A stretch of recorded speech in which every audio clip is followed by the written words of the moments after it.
You can kill me, but you will never destroy me. It takes strength to resist the dark side. Throughout heaven and earth, I alone am the honored one. Are you kidding? Why the hell should I wait for you? I know what it's like to try and rebuild a life. I had a bad day too, once. If you're having nightmares, then welcome to the club. My name's Subaru Natsuki, and I am the Knight of Amelia. Right now, all I can give you is just death. It wasn't for you in particular. You fought 100 men because it's not in your nature to run away. If you are feeling disheartened, that you are somehow not enough, set your heart ablaze.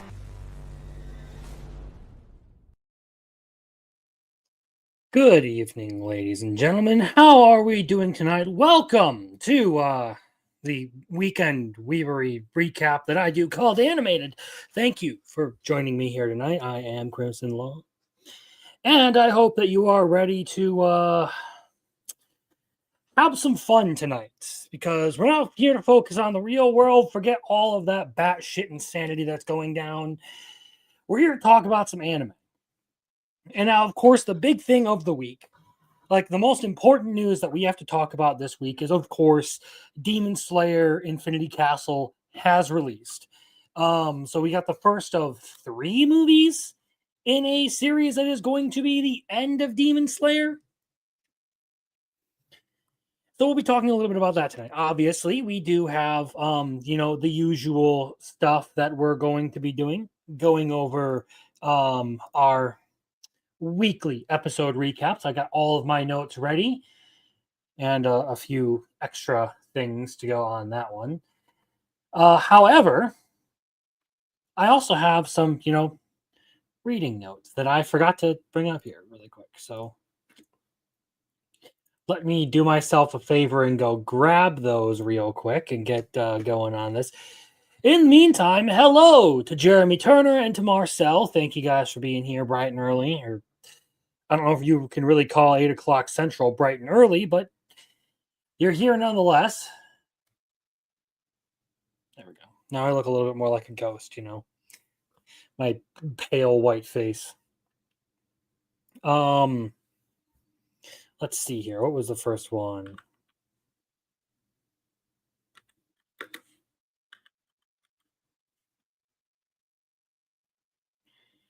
Manga.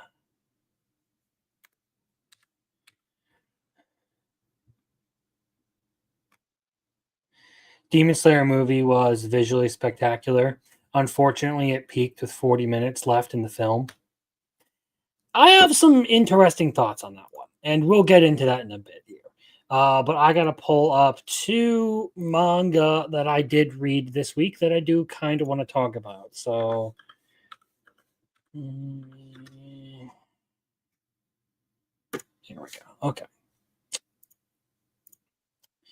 And now let's do this. So,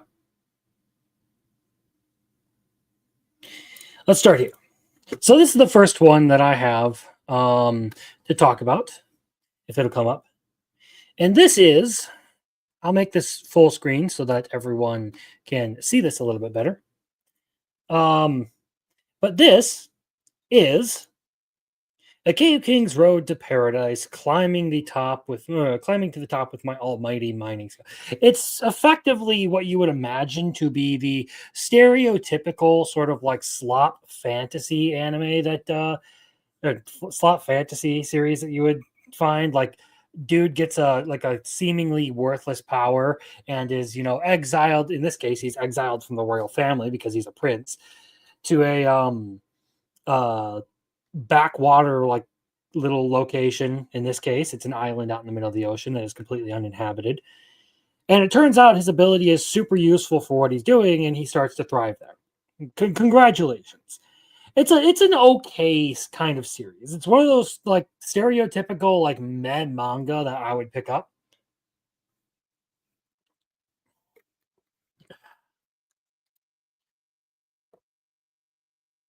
Just to read for the sake of reading it. Like, this is literally a time killer manga. And if you're not looking for something to waste time, it's not really a good pick. I mean, it's your stereotypical nation building, sort of overpowered character kind of stuff. If you want that kind of experience, you're actually better better off picking up something like Chronicles of a Frontier Lord. I believe that's what it's called. Now I have to look this one up. Should be in my library.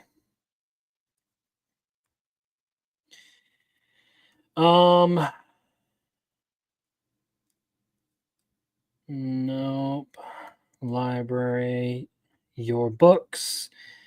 Let's go. The Frontier Lord begins with 0 subjects. That's the one I'm looking for. That's the title that I'm looking for. You're better off going with something like that. If that is the kind of thing you are looking to do, like a nation building thing. Some people in here would recommend a realist hero's guide to rebuilding a nation. I hear that's also a really good nation building manga / light novel that you can get into if that's the kind of thing that you really want. This one though is literally just, it's a throwaway series. The next one though is a little bit less of a throwaway. And that is Hitomi-chan is Shy with Strangers. Effectively, the premise of this manga.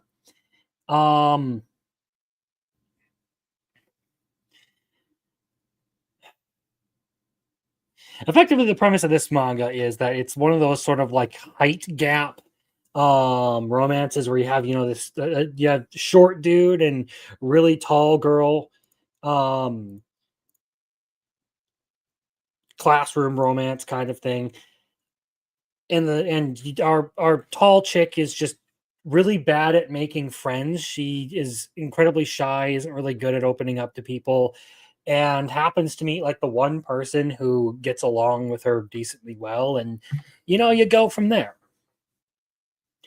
At that point, though, it does become pretty, stereotypical rom-com kind of stuff. I mean, a lot of the arcs and tropes and stuff are what you would expect out of this kind of genre. It doesn't really particularly innovate in any way. Its art style feels, and its story is pretty generic and all that. And this one is yet again a bit of a time killer manga. Not that there's anything wrong with that, but I mean, occasionally I will pick up a volume of this and just read it because I have nothing better to do. And that is how I waste my time. That said, we're going to move on and talk a little bit about the Demon Slayer movie.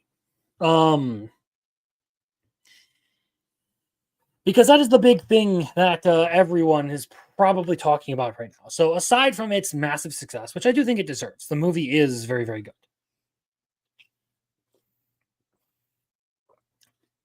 I believe it's looking at being one of the biggest North American anime releases of all time, which is impressive because it's going to have to surpass Spirited Away and Infinity Train.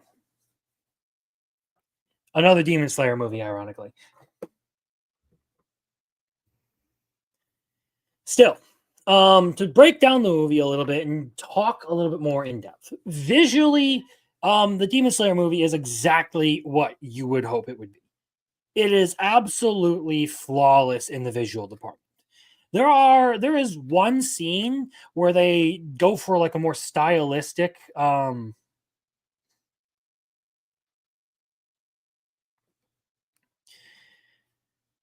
that's interesting. Variety reporting it already passed the biggest anime opening. When I saw it last night, it was projected. But that was opening night. Now that that's closed out and all the showings for opening night are done, perhaps we have a better view of that. That's something I'll actually have to check out. Maybe that'll be a topic for Wednesday. Either way, visually, like I said, very good. One scene where they stylistically, I think, chose to go with the freeze frame attacks for an exchange between Akaza and Giyu. But other than that, all of the animation is fantastic. It does focus very heavily on the fights. There's a lot of action in this movie, as you would expect from a Demon Slayer movie. I mean, in the big fights that it adapts are the Shinobu and Doma fights. The fight. Zenitsu and Upper Six. And then, of course, the Akaza fight.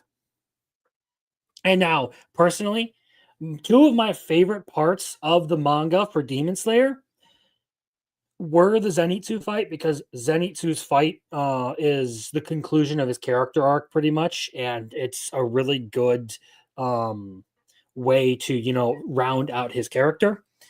And then the Akaza fight in particular was one that I thought was pretty emotionally heavy-hitting.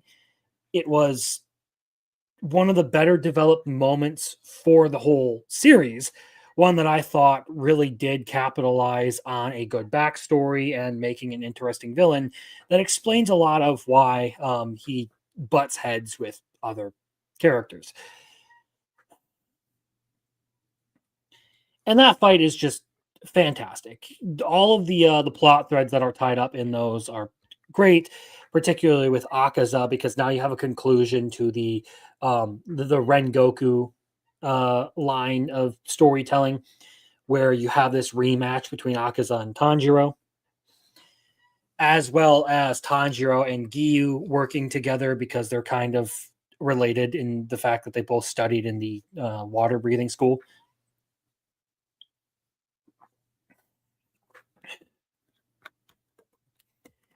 And I know, Jeremy, you said it peaked with 40 minutes left in the film.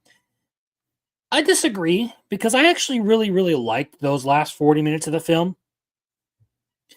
particularly where it pertains to Akaza's backstory, because, again, that was one of my favorite parts of the whole manga. I thought it was the kind of emotionally heavy-hitting thing that the series had needed in order to really have a good payoff in the end. And I liked that, because it isn't just like everything is completely sympathetic for the demons. You do have to contrast Akaza with Doma, who is Upper 2, and he is probably the most vile of all of the demons out there, including Muzan. Muzan's pretty fucked up, but Doma is up there as far as just being a pure-blooded villain.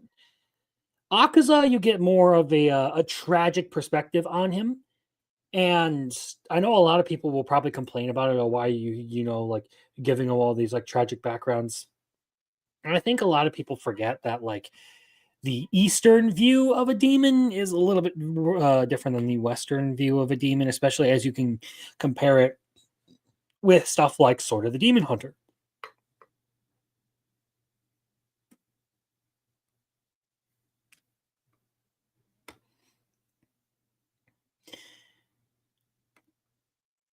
I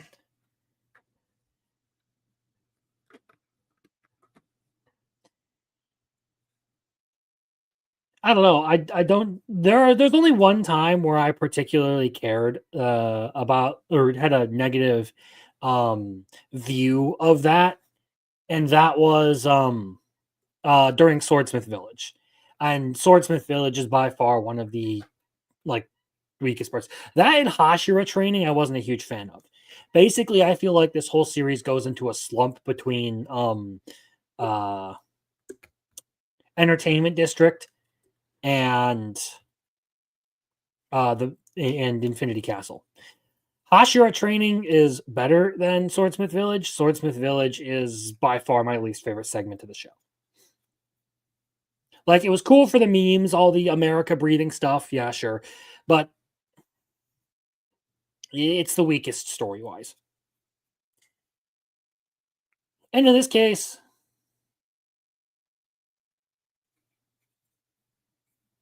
I really do like Akaza's backstory. So I was looking forward to that, and it was just as good a second time around.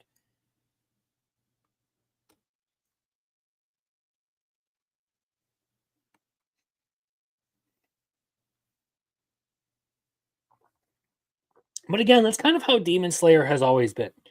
It hits the highest moment of the action and then goes into all of the supporting material behind that. And whether you whether you like that or not, sure, personal taste. I've never actually minded it when it comes to Demon Slayer. But I can see why some people might find that obnoxious. My theater didn't have a problem. The only thing that I would complain about is I was seated all the way in the back.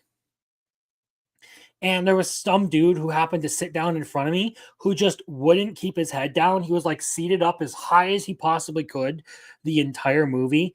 So I almost had to move. I almost like decided to just move to the next seat over because the dude was blocking the subtitles. Like every time I would move, this dude would fucking readjust his position and then like completely get in the way of what I was trying to read. Some obnoxious shit. Anyway, I do think this movie is really good.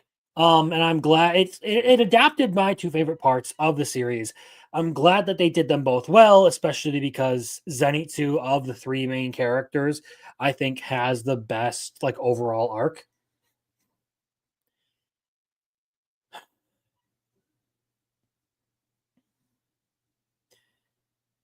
And I mean, UFO Table kills it with the fucking action. So next, we're probably going. The next movie is most likely going to include Upper Moon 2 and 1 fights. Upper Moon 2 is going to be really cool. Upper Moon 1 will probably be like the thing that everyone talks about because that one's going to be ridiculously intense. And then the third movie is, I mean, going to be the Muzan fight. And the end of the series. Music was good. And as long as we are talking about the pacing for as long as we're talking about the pacing for the movie, I actually had more of a problem with the pacing at the beginning of the movie than I did after the end. I actually had more of an issue with the fact that it was pretty like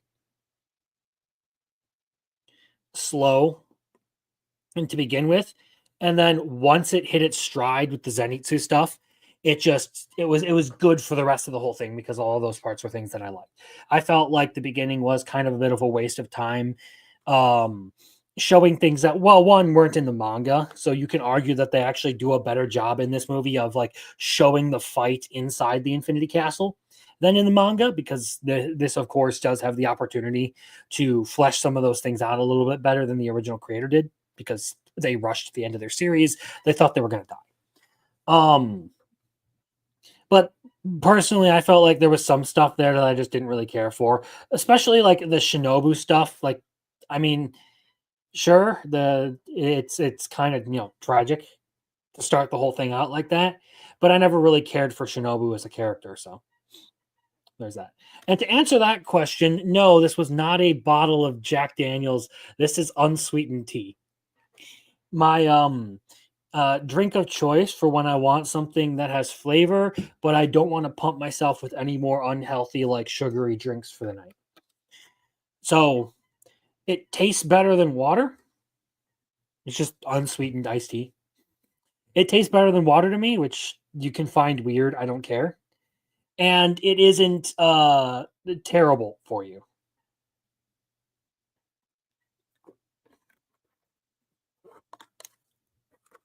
No, I mean you can literally see the fucking bottle. There's no Jack Daniels in here. It's fucking tea. I'm not drinking on stream anymore because I hate that my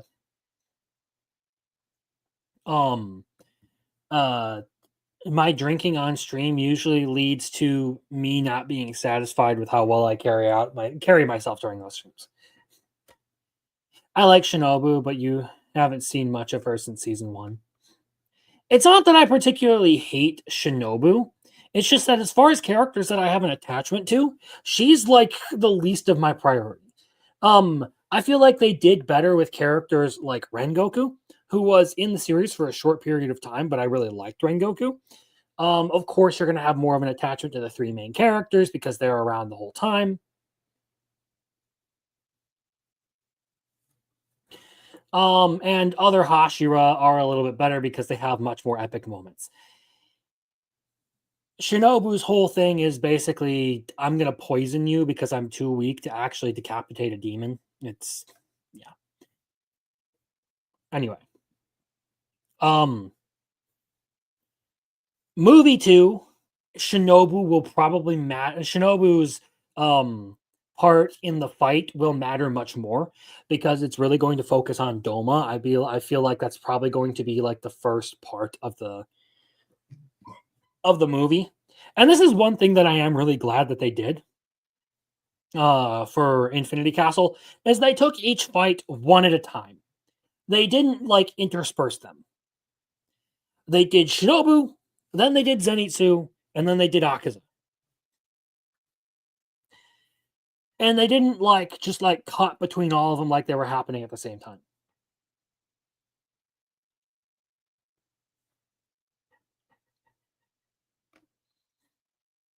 Of the Hashira, she is on 3rd place for me.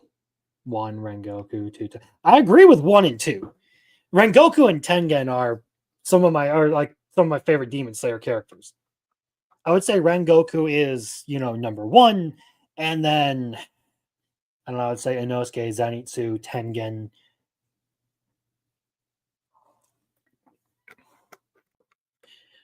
I know you don't really get to see much of Gyome, but I do really like him. I just think he's fucking cool. But yeah, Demon Slayer movie, I would give it a solid like 95%, honestly. I can understand like if you have a problem with the pacing, but I feel like it's actually worse at the beginning of the show, or at the beginning of the movie, and gets better over time. And that initial stage actually helps, the climbing tension of the movie. I feel like as much as it does kind of drag, the build up makes it a little bit more satisfying. You may not like the break it takes at the end to go through Akaza's backstory, but I enjoy that part because it's really focused on storytelling and the way Demon Slayer does it. And of course, fights are awesome. Visuals are fantastic. It's an Ufotable project, of course. That said, though, we are going to move on from Demon Slayer. Yeah,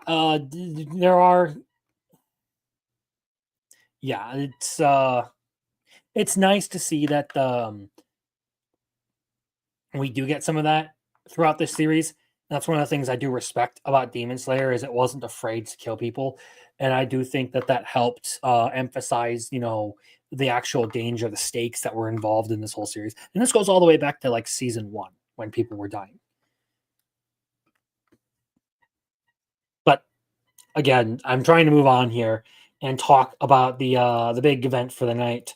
So we've covered Demon Slayer a little bit. I really don't want to go into too much more for anyone who who will watch this and hasn't seen the movie. I'm going to be going again tomorrow with my brother. I watched the subbed version. Hopefully, I'm hoping to see the dubbed version tomorrow with my brother, because the little bit of anime he usually watches dubbed.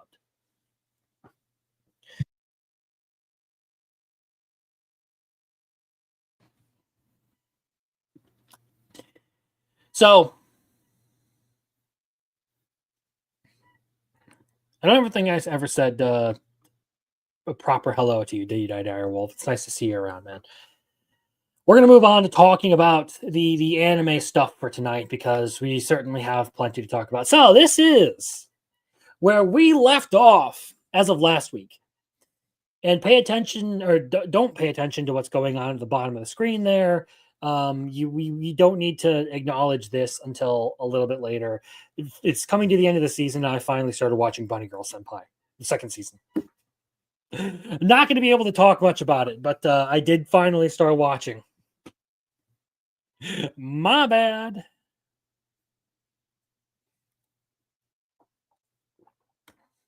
Can we talk about Dami Mommy going to dark places? Yeah, we can. We will get there. That'll again be for a little later in the night.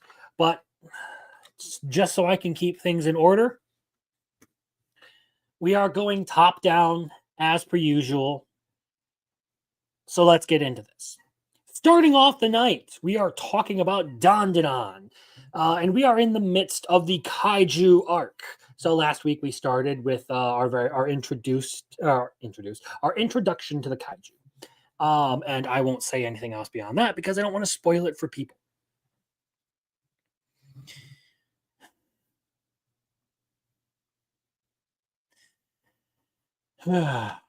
I only watched Dreaming Girl, and then I watched the first 2 episodes of Santa Claus. That's where I'm at. Anyway, Dandadan. So the Kaiju battle in and of itself has like fully kicked off. We are now dealing with full-size Kaiju, and our group is, all together in trying to take down this fucking monster. So, I mean, we have Ira and Gigi joining the fight, to which Ira is actually like full on participating, and Gigi's just kind of like making sure Quinta doesn't get himself killed, because one, you can't have Quinta around, he doesn't actually have powers, and Gigi is still not on good terms with Evil Eye, so he can't really get Evil Eye to come out and fight. He's not able to use those powers. Really, the highlight for this episode, though, I mean, there's a lot of good stuff insofar as like Ira, Okaru, and Momo fighting the Kaiju before retreating back to the house. But one of the big highlights for this episode is the Super Sentai Mecha mashup that we get right at the end of the episode, as the group decides to turn all of the nanoskin in the house into a giant robot to fight the Kaiju.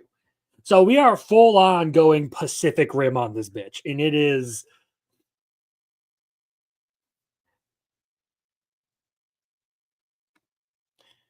Knapsack Kid. I do kind of want to watch the movies, so maybe I will tomorrow. Maybe I'll check those out.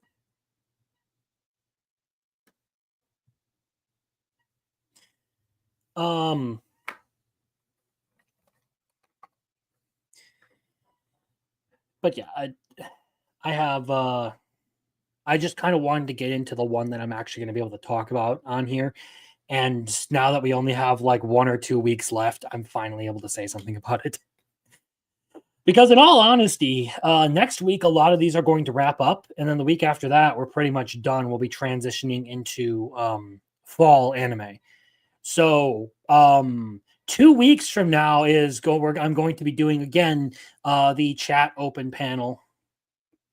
Like I did last season, where if any of you guys feel like coming on and, talking about all this stuff, let's do it. I really need to replace this fucking chair. Anyway, so the whole transformation for the giant robot in this episode was, 1, really well animated. 2, I thought it was completely comical and like really just like capturing the insanity that in like comedic effect of Dandadan. A fantastic episode, although I'm looking forward to seeing what they're going to do with the final episode of the season, because this either could end on a really big reveal or it could end on a cliffhanger right before a really, really big reveal.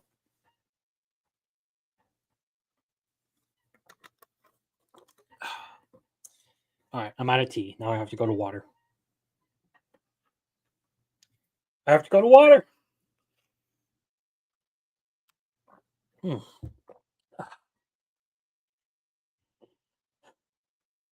All in all, I've been really happy with how they've done the Kaiju arc. I love the music that they've used for it, and both like during the like Kaiju battle, like the more like Godzilla sounding stuff, and then the music that plays in the background during the robot's transformation.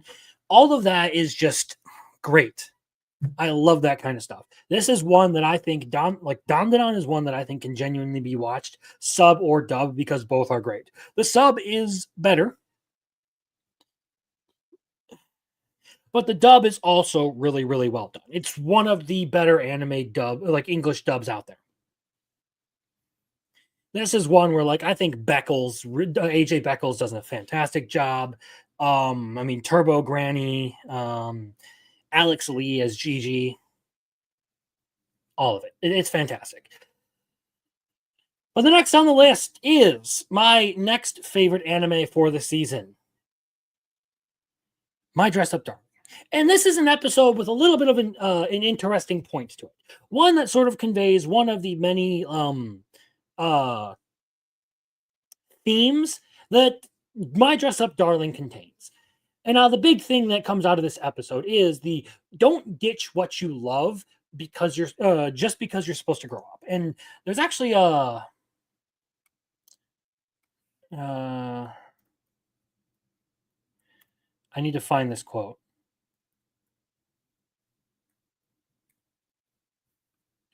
Yes, here we go. On Goodreads.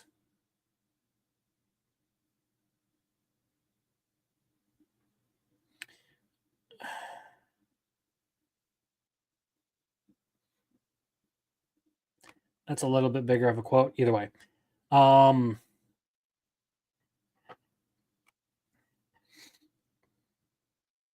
Sorry. Fuck you. Okay. So yeah, there's a quote that I like from C.S. Lewis when it comes to this stuff. And now this actually brought up like the whole like full block of text that he said on this topic, but I find it relevant. Critics who treat adult as a term of approval instead of as merely a merely descriptive term cannot be adult themselves. To be concerned about being grown up, to admire the grown up because it is grown up, to blush at the suspicion of being childish, these things are the marks of childhood and adolescence. And in childhood and adolescence, they are, in moderation, healthy symptoms. Young things ought to want to grow, but carry on into middle life or even into early manhood. This concern about being adult is a mark of really arrested development. When I was 10, I read fairy tales in secret and would have been ashamed if I had been found out doing so. Now that I am 50, I read them openly. When I became a man, I put away childish things, including the fear of childishness and the desire to be very grown up. So I wanted to start out the My Dress Up Darling conversation with that quote because one, I love that quote. Two,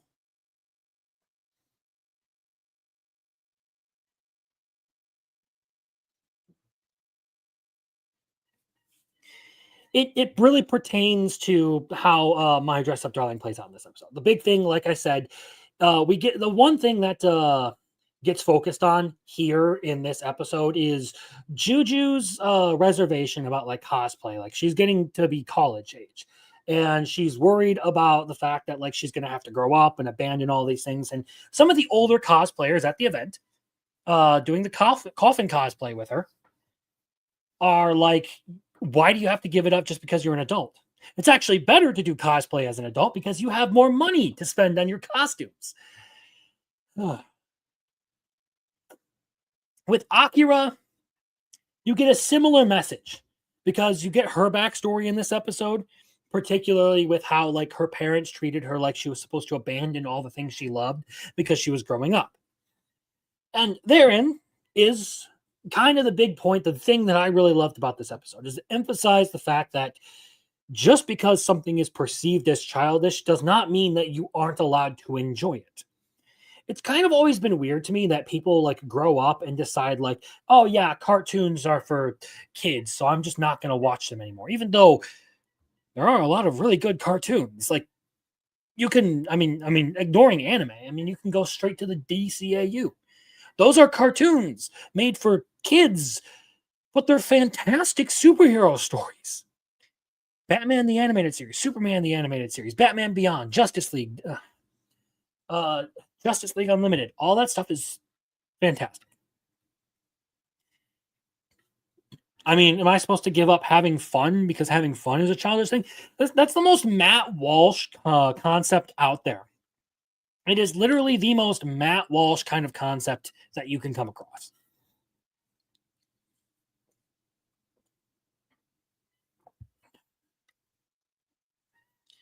The bottom line is, and that this episode is conveying,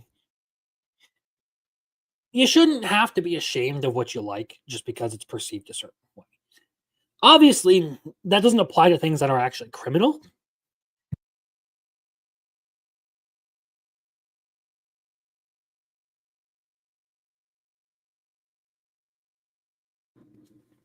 But it applies to people's hobbies. Video games, comic books, cartoons, whatever it is. And it fits into the whole overarching theme of My Dress Up Darling, that enjoy what you enjoy and be proud of it. That said, though, next episode I think is going to be really entertaining because this is another point in the series where, like, we're going to talk a lot about Akira probably next week, and it might explain some of the things about her. The coffin cosplay will be a big thing. And insofar as My Dress Up Darling is concerned, yeah, season 2 is a little bit less focused on Gojo and Marin.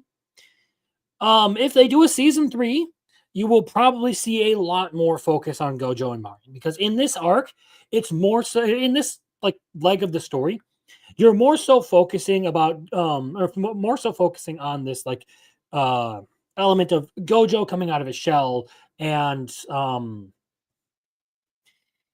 getting to know a lot of other people. And this applies to, you know, the cosplay group and going out and doing things. And this also sort of this leg of the story reinforces the parts of My Dress Up Darling that actually give it a level of meaning. It does suck that we don't get as much of Marin and Gojo together, because they really are the heart and soul of the show. But at the same time, emphasizing the theme and bringing in other characters to sort of help with that and drive it home what the show is about, I think is a good thing. So I've really liked season 2 because it's gotten into quite a bit of the stuff that makes this a really special rom-com anime. So next week, full-on coffin cosplay. And I think Jeremy said it too. We're probably going to get a little bit of the beef here. I can't wait for them to reveal why there's beef with Marin. I love how they have handled everything in this. And the irony is, I only put out one video, and all this stuff with My Dress Up Darling is the reason why I only put out one video this week. Because I was originally going to do a My Dress Up Darling video, and then it turned into something that I felt like needed a lot more attention. So I may end up doing an entire long fucking essay on My Dress Up Darling.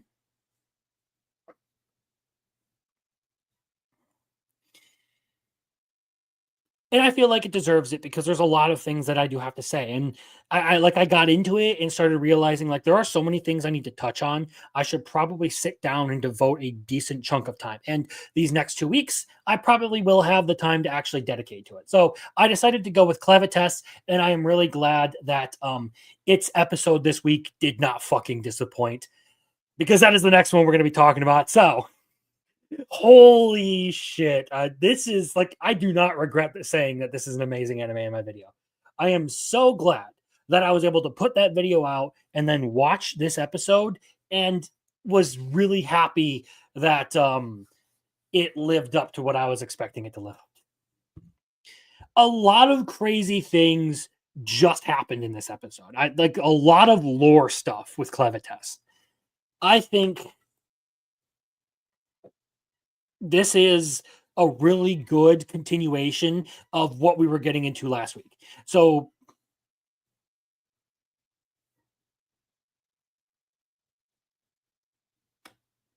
that's a respectable opinion. I'm not trying to degrade you for your opinion, Marcel. I hope you know that. I'm just giving my own 2 thoughts. When it comes to My Dress Up Darling, I like what they're doing. I can understand why some people may not have the same opinion. Season 1 sells something a little bit different than what season 2.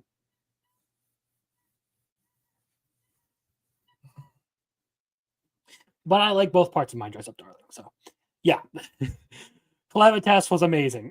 So I feel like the animation in this episode was pretty decent. It is by far not like the most amazingly animated series out there, but I feel like in this episode, it looked like they were actually trying to make the fight scenes look good. So I'm going to give them credit for that. Like they could have easily half-assed the fight scene in this, and like I think by far the fight scenes in sort of the Demon Hunter are more poorly animated.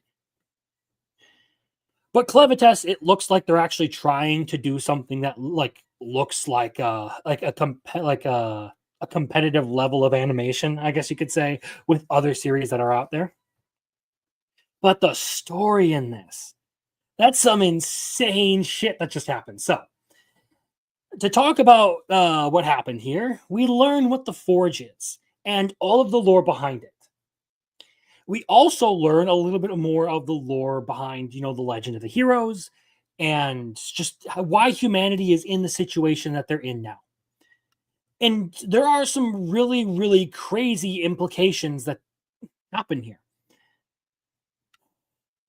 I believe in the show they called it the Book of Toa.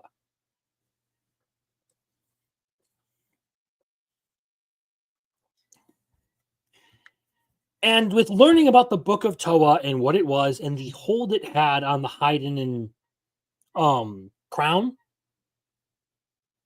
we also learned about the fact, we also learned about what is quote unquote true humanity, which opens up like a massive like Pandora's box of what the fuck did what? And as far as storytelling goes, from like last episode to this episode, it was a great transition. Like it carries on a lot of the sentiments, or a lot of the good stuff that happened in the last episode, very well. It expands on everything that happened, and it's really unfortunate that Clevitas reacts to all of it in the way that he does. And I'm assuming that something really crazy is about to happen in this last episode, because I don't think that they're just going to allow Clevitas to walk away. And I'm guessing we're probably going to see the book react to Luna. My guess is Luna's magical abilities will probably somehow activate the book. And that's going to catch Clevitas's attention.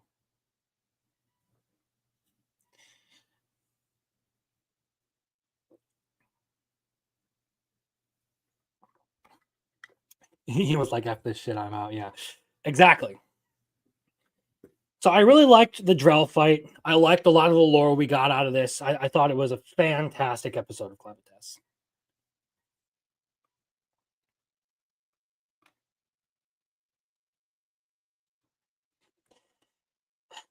But with that said, I don't really have as much to say about this as I did other ones, so we're going to move on to the next one on the list, and that is Call of the Night, another romance anime. And this is, again,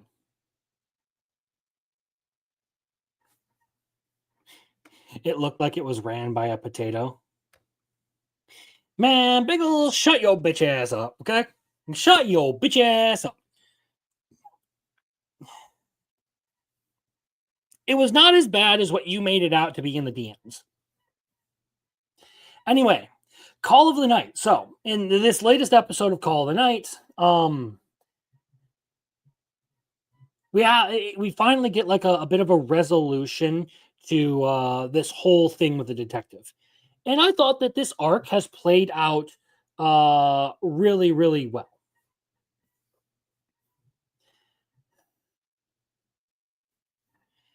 Call of the Night has been great this whole season. Yes. Season 2 single-handedly has changed my entire perception of this show. Season 1, I was like, this is overhyped. Season 2, I was like, okay, I understand now. Holy shit. So, basically, if you remember, I believe there's only one episode of Call of the Night left. Let me see here. What are we at with Call of the Night? God damn it. Yeah, there's only one episode of Call of the Night left. Next week, it'll be over. And honestly, I'm kind of sad to see it go. Because, goddamn, I love this. So like I was saying, last episode, our boy got shot. And there's some fucking wild things that happen there. Like, the whole I'm going to try not to spoil this too much for Biggles because he hasn't watched it but plans to. But basically, this whole episode is a fantastic resolution to this whole thing. So we do have the two girls finally, making up and making amends, turning things around. It is okay. All right, well then I'm going to go into spoilers if it's okay. So basically, sad to see the whole summer season end. It was a pretty good season. It was a damn good season. Okay, so last episode, Ko got shot in the gut because he saved the detective from committing suicide. And she freaks out, has a whole emotional breakdown over the fact like she never meant to hurt the guy. Nazuna freaks out, and then very briefly, Yamori Ko kind of like goes vampire for a little bit, and that causes him to rapidly regenerate the bullet wound. He wakes up in the hospital way more fine than any fucking human should be. However, he's still human. So there's some really crazy shit that happens with that. And then, of course, Meijiro and Nazuna end up making up in this episode, kind of talk a little bit about like everything that went wrong between them. And then, of course, we have Meijiro sort of stepping away from being the psycho that she was and getting along with Nazuna and actually helping the group out in helping those two out in like making Ko into a vampire. Of course, I think the funniest part is drunk Meijiro. That was fucking funny the whole way through. I was laughing as she like drinks half a beer and gets absolutely fucking wasted.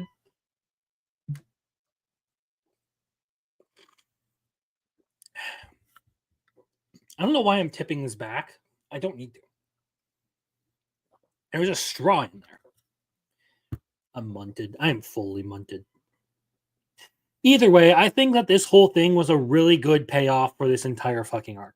And I have loved everything that they have done with season 2. Absolutely fantastic in like every department for this anime. It's so good in season 2. I can't say it enough. The whole thing has changed my perspective.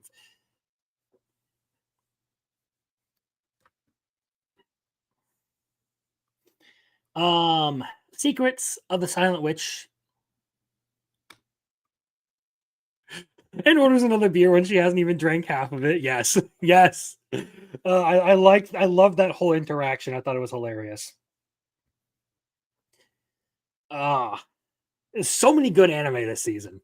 Like it's really gonna suck going into winter because I feel like winter is gonna be really sparse. So Secrets of this, or not winter, of fall. Secrets of the Silent Witch. Okay, so this was kind of a depressing episode to watch. So yeah, it was hilarious, heartbreaking, and awesome all at the same time.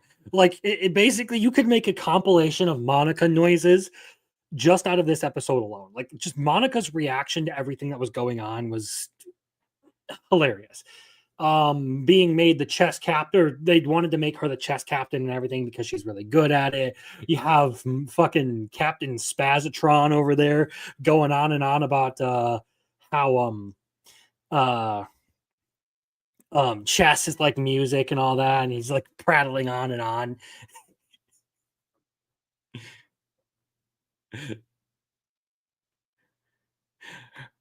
Her hiding in the yes, there are a ton of good Monica moments. Narrow and the Maid. Like there's a lot of comedy in this, but it's also juxtaposed with a lot of like the sadness of Monica's old relationships. Like she had this one friend at her old academy who like completely broke things off with her out of a sense of pride. And I don't know. I really like felt like depressed seeing that, because like, come on, man, how are you going to do Monica like that? How are you going to do Monica like that? She does not deserve that. She is the protect at all cost character.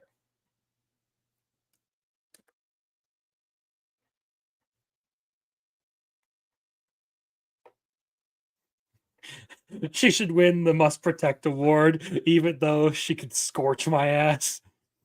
Yeah, homie sucked. Yeah, Bernie, this Bernie dude can like fuck off all the way. And Roman, I don't know if you're listening. I am not talking about the politician. I am talking about a character named Bernie. So I don't want you coming in here in my chat talking fucking mad politics, okay, man?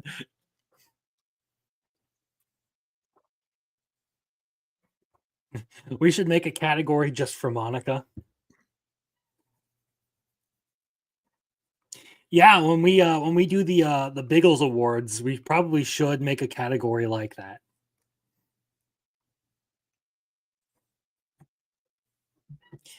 Anyway, I think this episode was a really great mix of things. I like the comedy, like the spirit, the summoned spirits, love triangle thing that was going on with the Maid and Narrow.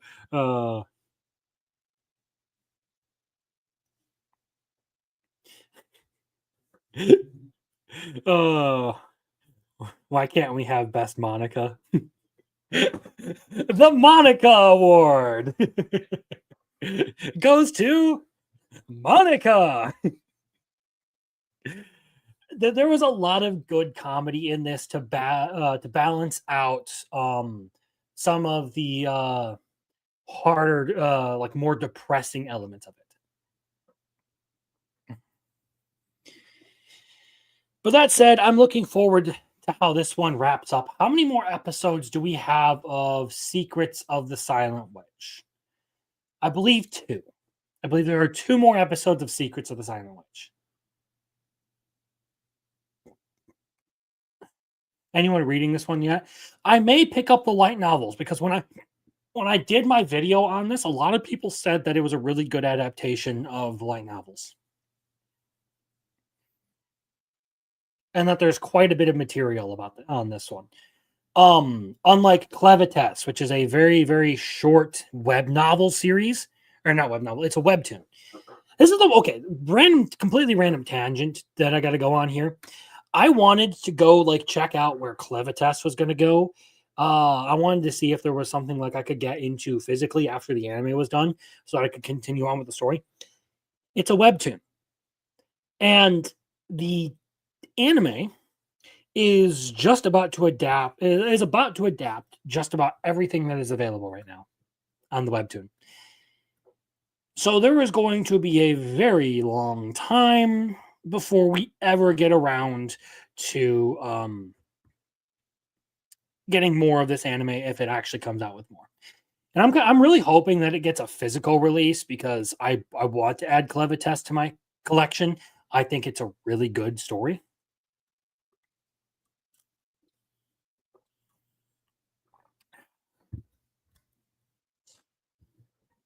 But damn it, man. You get me into this series and there's not a whole lot that I can check out. Kind of upsets me. I hurt myself there. Okay, so let's move on to Sword of the Demon Hunter. And of course, this is like a perfect storm of episodes for all of these. Like, I can't really move any of these around. They're all just like really good at what they do. Okay, Sword of the Demon Hunter. That's the next one on the list. That is where we're at. So we do see that Genya is living his, happy life with his daughter running Demon Soba.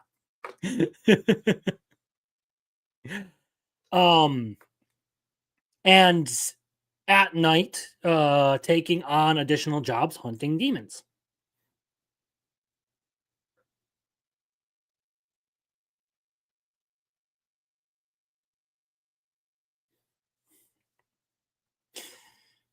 Biggles. Silent Witch is my second favorite anime of the year. I mean, nothing is touching Apothecary Diaries, but it can try. Yeah, there's there's some crazy shit going on this year.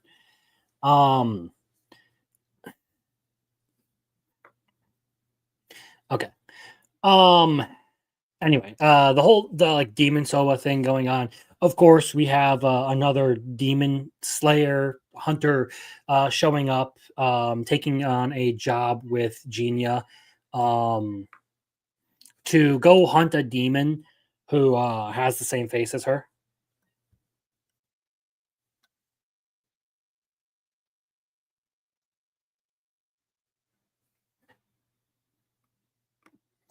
Audible is dropping volume 1 of what? Of Silent Witch?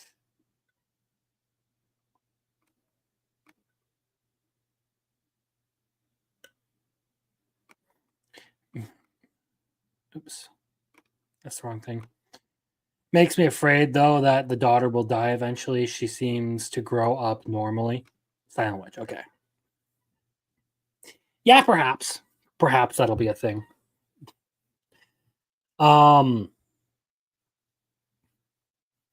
Anyway, so we do get a little bit of like the next generation of characters and stuff. Of course, Genia is not going to age. I have a feeling that the daughter is going to become a demon at some point here. Like she's going to hit like her teen years and then become a demon.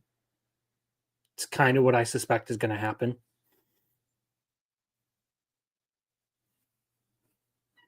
But really, the big thing of note in all of this is the younger sister's back. And it looks like a direct confrontation with Genia is in the works. We have 2 episodes left.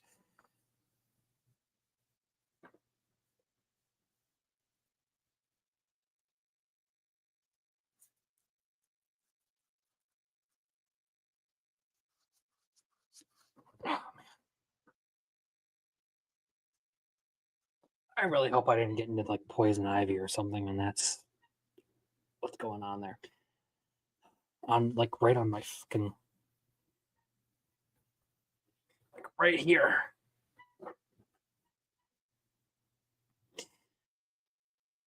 Wait, Audible has Silent Witch light novels. It's about to, apparently. Anyway, Sword of the Demon Hunter. So we get an okay fight. Again, the animation for the show has never really been great, but the animation this episode was much better than what we got last episode. They didn't even complete that shit.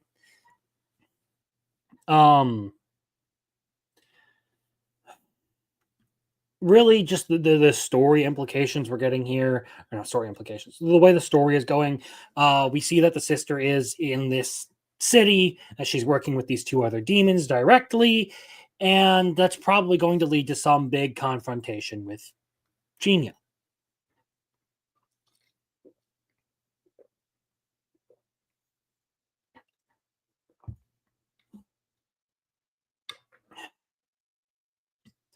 I'm really hoping that that nothing happens to the daughter, because I feel like that would just be a little too much. It's kind of, I mean, it wouldn't be out of character for this show, but it would still be kind of fucked up to do that to Genia, man.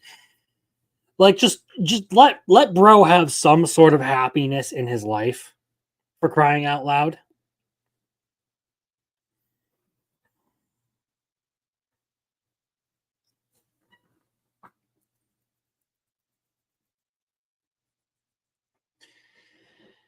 Moving on, we're going to talk about Gachi Yakuta, one of my personal favorite new anime that's come out here. I'm so happy with Gachi Akuta. Like, of all like the new ones that have come out this season, it's one of the better new ones. Anyway, so in this episode, we learn a little bit more about what happened to Rudo's hands. And we see like how he, like maintains his gloves and everything. We also get Rio's invasion of personal space.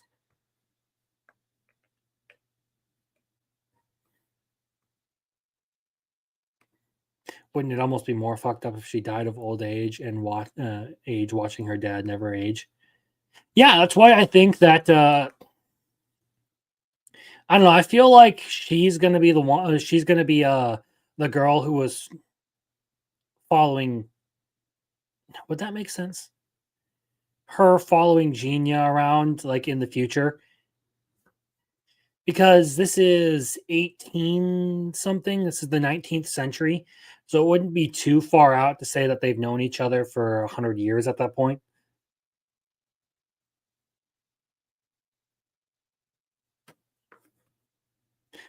She just shows up in his bed. Yeah. I don't know what they're trying to do with that. It feels like they may be setting up some sort of like I don't know, potential romance there between Rudo and Rio. If I'm not mistaken, they're around the same age. Like they're both like late teens. Like he's like 15 or 16. I don't know. Let's see here.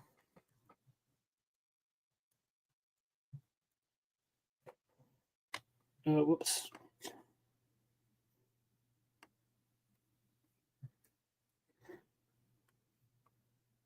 Okay, so Rio is 16. Yeah, so like they're literally like the exact same age. Rudo's 15, she's 16. Makes sense. They're about the same age. So right then and there, like you have something that like you have a couple of people who are in the same age range and who probably have similar backgrounds, considering she's talking about like how parents can be abusive in this episode. So she probably does sympathize a decent bit with Rudo and his struggles. Anyway, that's a really small part of this show, this episode, but I did really like it. We get Canvas Town, and we learn a little bit more about vital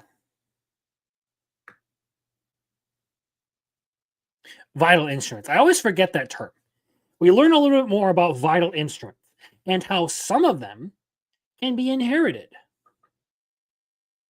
And that is how the primary vital instrument that makes Canvas Town so important functions. It is passed down from generation to generation, and each new user is selected by the previous user. It's basically like the one for all of vital instruments.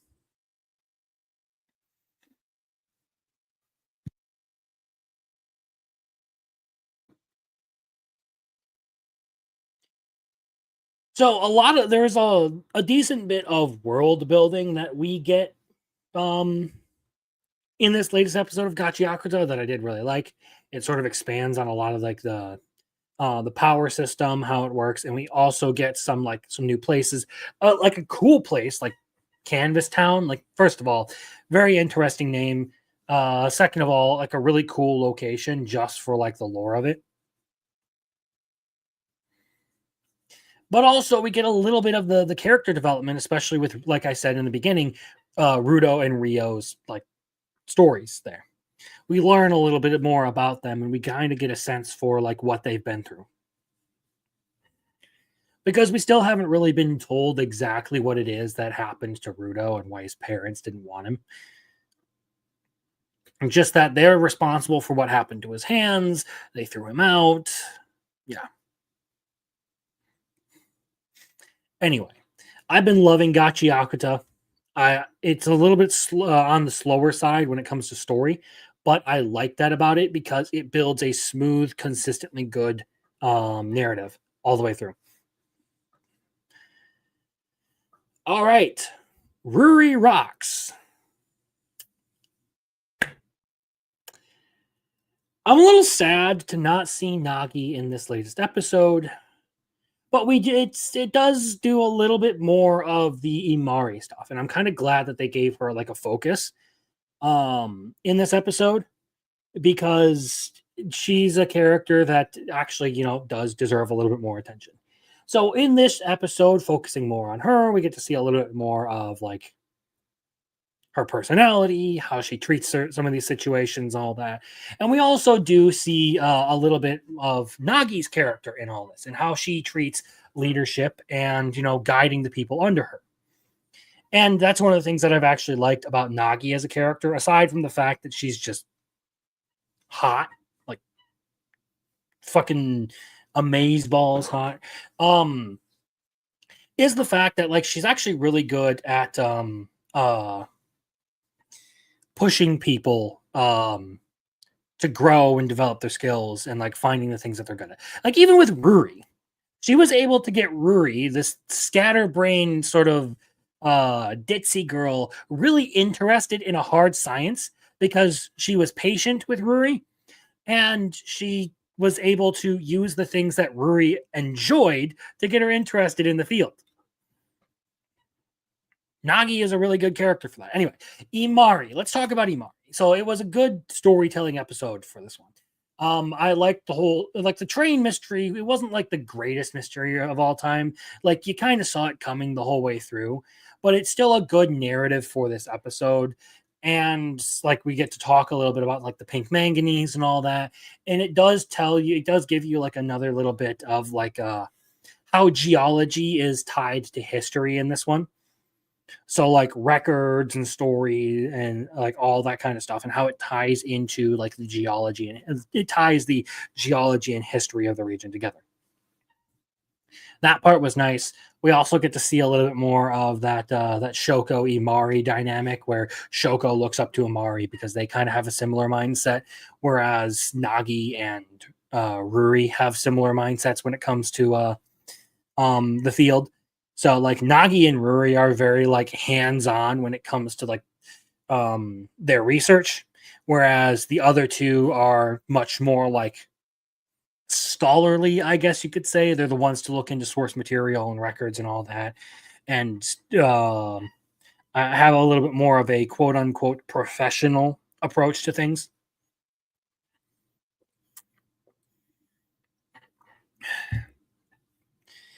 So again, those two being more of a focus in this episode was nice, but I would like to see a little bit more of my top summer waifu, Nagi.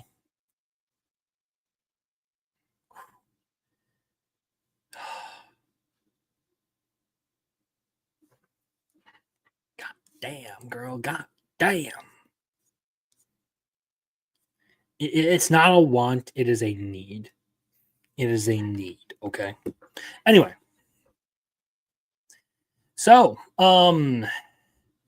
let's talk about Netflix's biggest fuck up of all time. Not releasing The Fragrant Flower Blooms with Dignity at the beginning of summer, and instead waiting to release the show until they had probably one of the worst dubs that they have created. And this is not to throw shade at the voice actors who are involved in the dub for this show. But the fact of the matter is that they just do not sound right at all for the characters in this show. Especially not the girl that they have playing Karuko.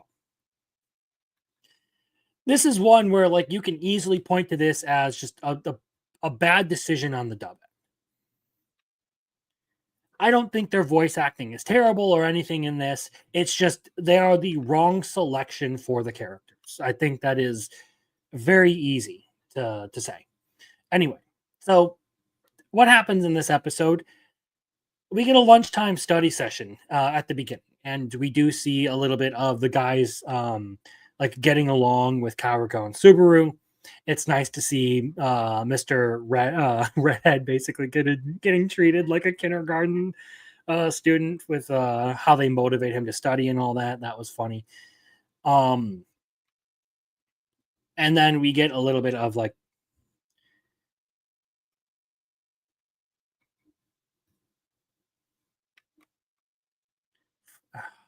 trying to remember why I wrote this in here.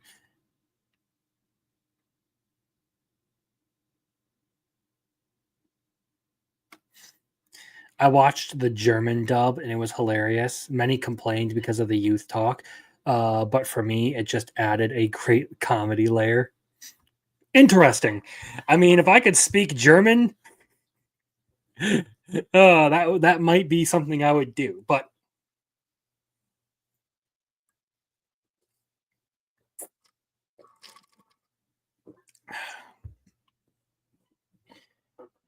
sorry, sorry if that's obnoxious that I drink so much on stream, but I found that it helps my throat and sinuses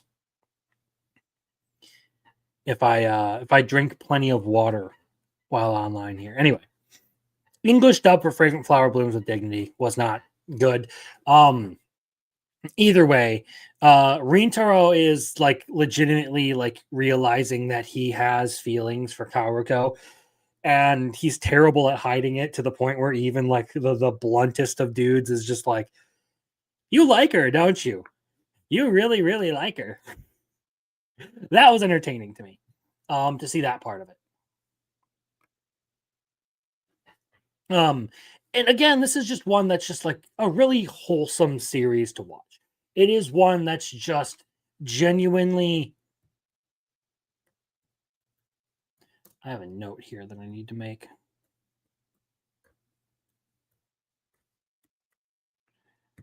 There we go. It is one that is just like genuinely like a really wholesome, fun, good experience. I had meant to watch Grand Blue myself, but never ended up getting around to it, much like certain other shows that we will talk about later in the night. Anyway, as far as the Fragrant Flower Blooms with Dignity, a lot of the things that I have to say about each episode are going to be the same. So this is probably going to be one that it probably is one that has been consistently short in my comments on it. I love the way that they portray they portray this friend circle, and it's very low on drama. And it doesn't really need a lot of the tension or anything.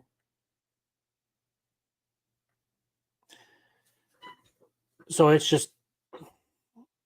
a good show to watch. That's all I can really say. It's just nice to watch. Anyway, we'll move on to the last entry of the must-watch category.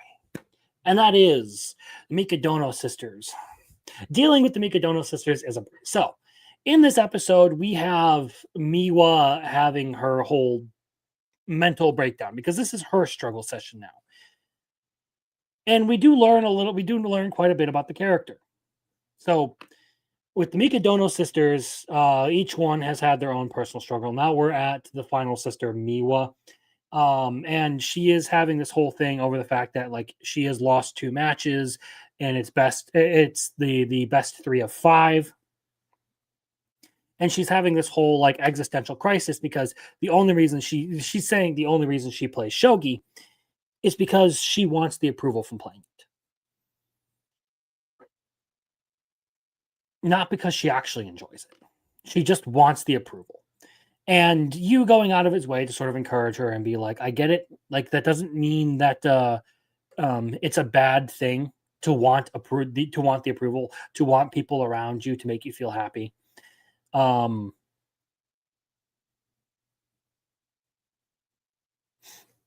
I only watch anime so Crimson likes me. That's not true, Biggles.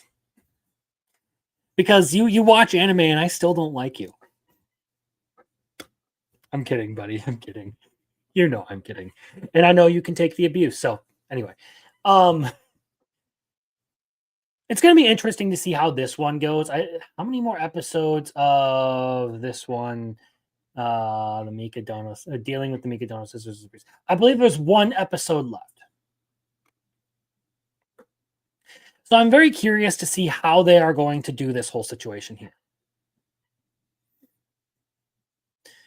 Either way, it was nice to see, all the sisters sort of like, having their kiss and makeup moment at the end, where Miwa comes back with the apology for snapping at her sisters and everything because she was stressed out and going through her whole fucking mental crisis, and took it out on her sisters. I'm glad she was able to, take care of that.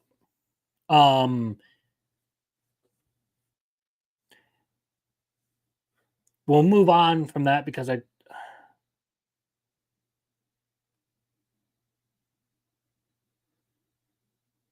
oh yeah, the U cupcake.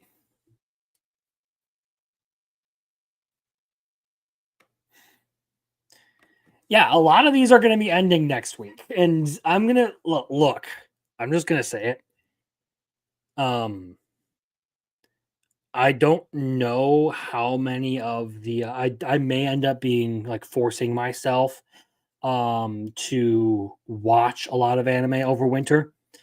So I may end up doing a completely unique segment for winter where I go and review some of the like anime that I missed in previous seasons and talk about those like once a week. Like just pick one, catch up on it, talk about it for the week, and then go into the things that I've watched over winter. It may have to end up being something like that because I don't know how many winter anime I'm actually going to want to watch.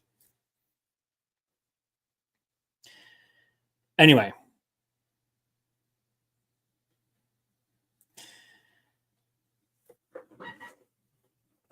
I've thoroughly enjoyed the Mikadono Sisters. I thought it has had really good comedy and character development and storytelling all the way through. This is another one this is one of many that I did not expect to be this good. Anyway, Witch Watch wasn't like a huge amount of stuff that happened because there wasn't an episode, so I can't talk about it. I didn't see an episode of Witch Watch come out. So that brings us to Kaiju number 8. And now, Biggles, correct me if I'm wrong here, but are they about to fucking kick off the war here? Because if I'm not mistaken, some of the shit that just happened in this latest episode is like the prelude to the war arc.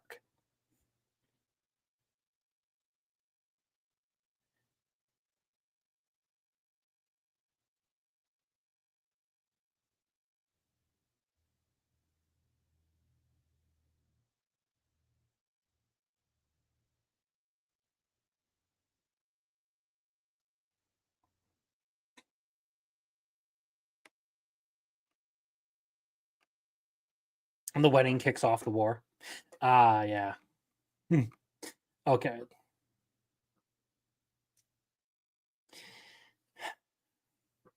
Yeah, okay. So yeah, like we're about to get some really, really fucking crazy stuff going on.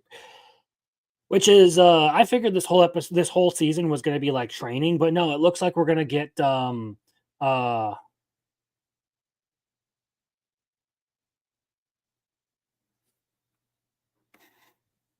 to be fair, we said that in spring and still had 2-hour Saturday stands. Yeah. I guess. But no, like I genuinely like.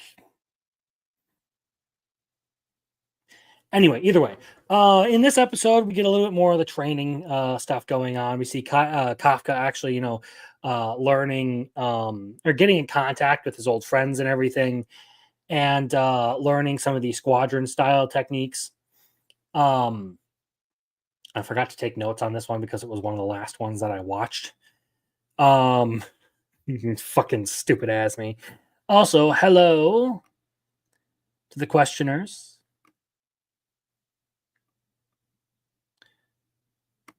To be fair, during spring, I think during spring, was I doing Crimson News Network yet? So I think during spring, I was still covering articles to supplement.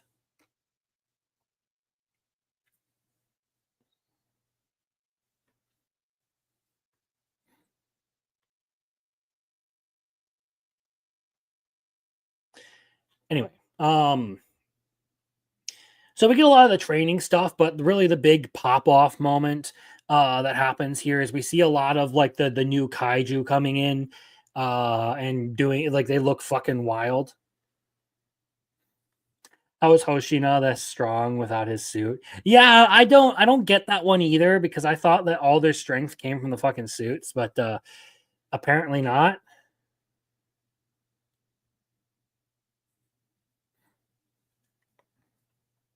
Either way, really cool to see the transition here. I'm looking forward to seeing, the beginning of the war, and it looks like legitimately season 2 is going to end with like the last little bit of this series that I have actually read. So it was a good episode for Kaiju number 8. Let's talk a little bit about Betrothed to My Sister's Ex. So Mary and Anastasia have their whole reunion here. We get a little bit of like Anastasia's perspective on everything that happened, especially since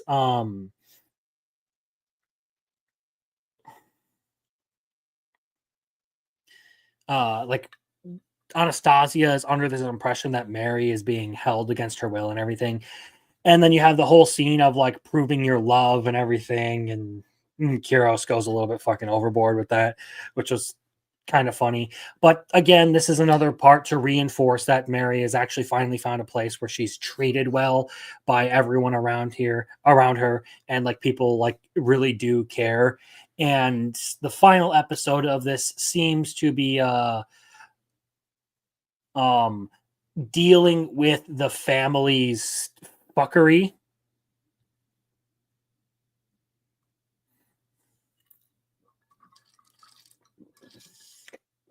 It's all my water. Fuck. I'm not even. Actually, I'm about halfway through these.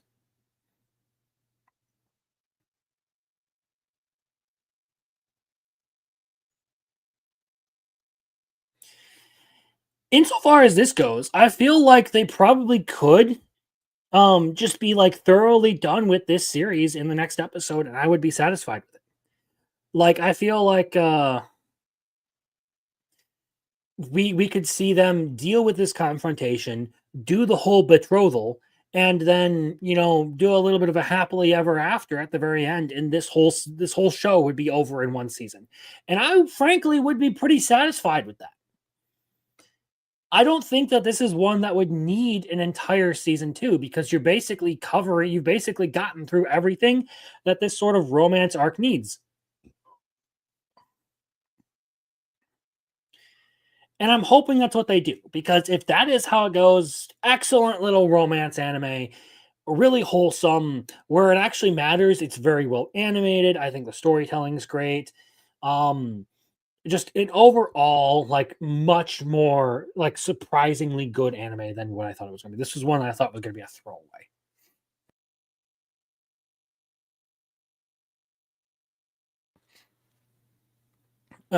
Okay. And that's all I really need to say about this. As we get like I said, when we get closer to the end of the season, we'll probably talk a little bit more about this, because there will be the chat open mic night, and we'll go over all this one. So that is Betrothed to My Sister's Ex. Next, the summer Hikaru died. So a lot of cool lore stuff in this episode. And some like interesting storytelling with this. I do like that they have kind of gotten into like the horror element, like the lore behind a lot of the horror elements and stuff, like why you see like the monsters all seem to look a certain way. We get a little bit of history on our paranormal investigator, which is cool. But it really is more so focused on the lore and everything that the Indo family is responsible for. I feel like, again, you dropped Ikaru. That's fine. I understand it, but I really do enjoy the horror elements of this, like that part, like the supernatural stuff. I thought it's done a really good job of like creating that like creepy atmosphere in this one. Other parts of it, not so much of a fan of, but I did really enjoy the lore that we got out of this episode. Like, we learn a little bit about the cursed gods and the sacrifices. Like, it's like there's some really like fucked up shit that goes on, like where they were basically like cutting people's heads off and giving it to this curse god. That's kind of fucking wild.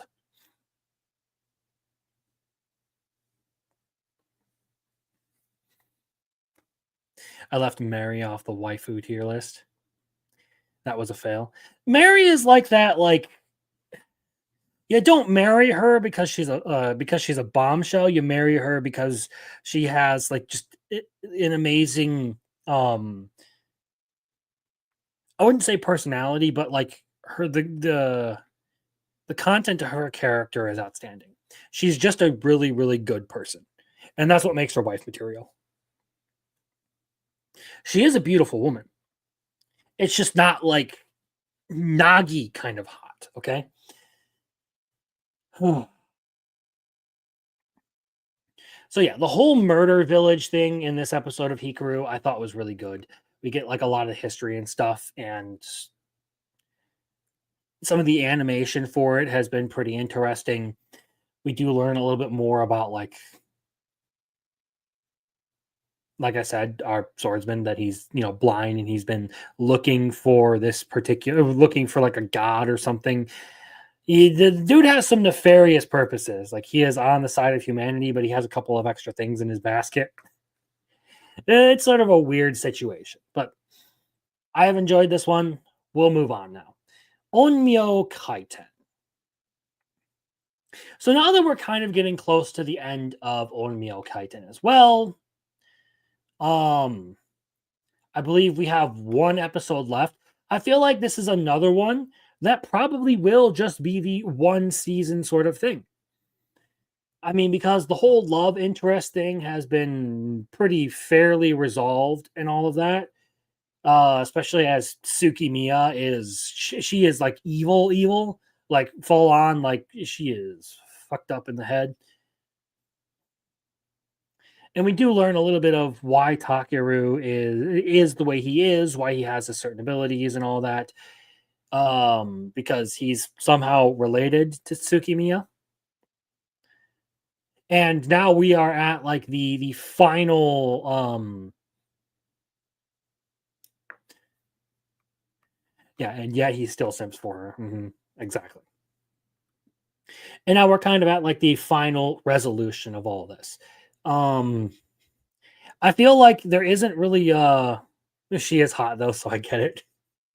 We're kind of at a point with this one. This is why I think it's going to be like a one season sort of thing, where like you can't really go much further with this story.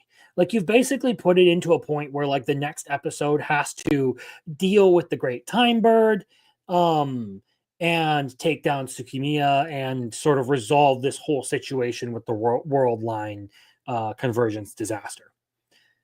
Like, I don't think there is enough here to do a season 2, because again, you're at the very last world. Okay. You're out of options. Your villain is basically like at the final stages of everything that she wants to do here. I don't see any way that you could drag this into a season 2 or like leave this uncompleted, and not in a satisfying way. You could drag it and make it very unsatisfying in the fact that we don't get a resolution to all this bullshit. And I mean, we kind of had the inkling. I'm pretty sure everyone saw this coming, but when she mentioned that someone killed everyone off on the moon, it was pretty interesting because she specifically said a woman killed everyone off. And in that instance, I was like, yeah, I might have said it, I don't know, last week or the week before, but I think I kind of said it like, was she the one who ended up killing everyone off? And that was confirmed in this episode, is she basically killed everyone on the moon. She is like full on psycho. She's lost it. She's an addict to everything that she is doing.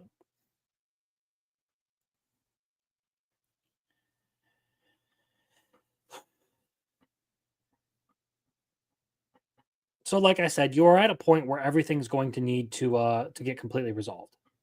And this was, like you said, Marcel, like you say there, Marcel, a much better anime than I feel like I expected out of it when I first started it. It's kind of a theme for summer here is there were a lot of anime that were much better than I expected.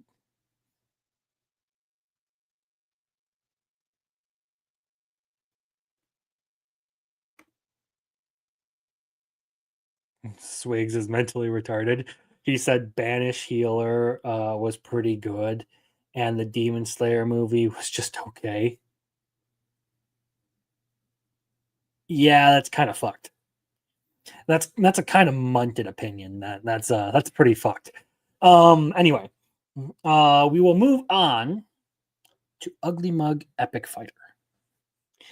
And finally, we're at one where I feel like I have reason to move this up because Ugly Mug Epic Fighter gets right back into the good stuff that really made me feel like this whole thing was going to pop off.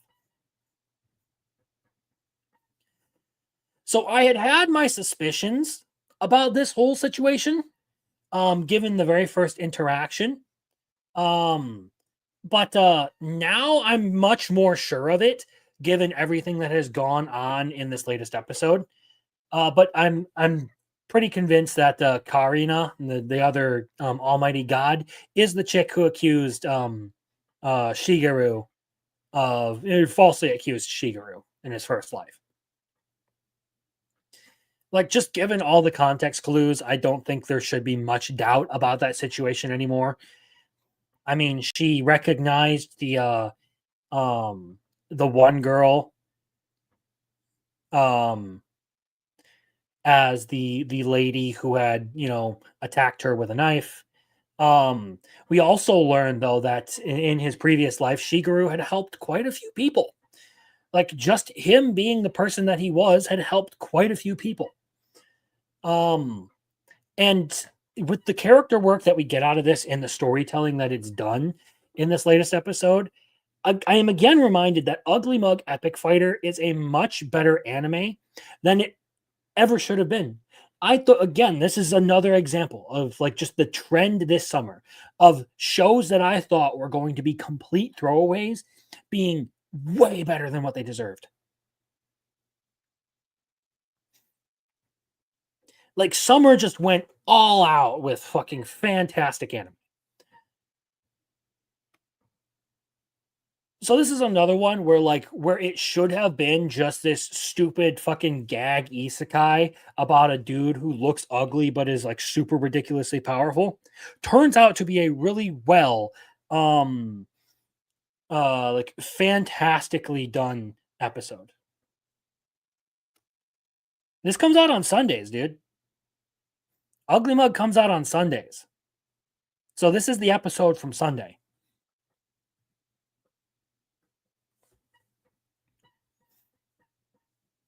Anyway, I'm kind of like hoping that what they're setting up with this other evil god, or with this other almighty god, isn't going to play out. I'm really hoping that the chick who attacked the accuser isn't about to like get fucking slaughtered.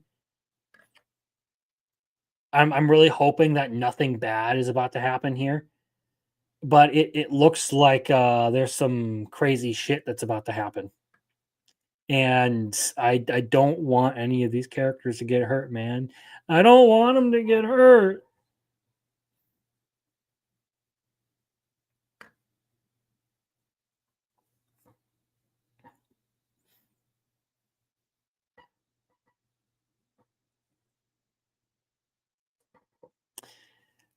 So yeah. Ugly Mug. Hats off to you. Detectives these days are crazy. I won't repeat the same thing I have said throughout this whole series, but it's pretty much like Betrothed and Ugly Mug. Better than I expected it to be. So this one, we get a whole episode dedicated to one gag, and that is the whole Idioto village. Which I find it ironic that they named the whole thing what sounds like the Spanish version of idiot. It basically sounds like they're saying idiot village. so we have this whole thing where you have this like really closed off village with a bunch of superstitions and everything. And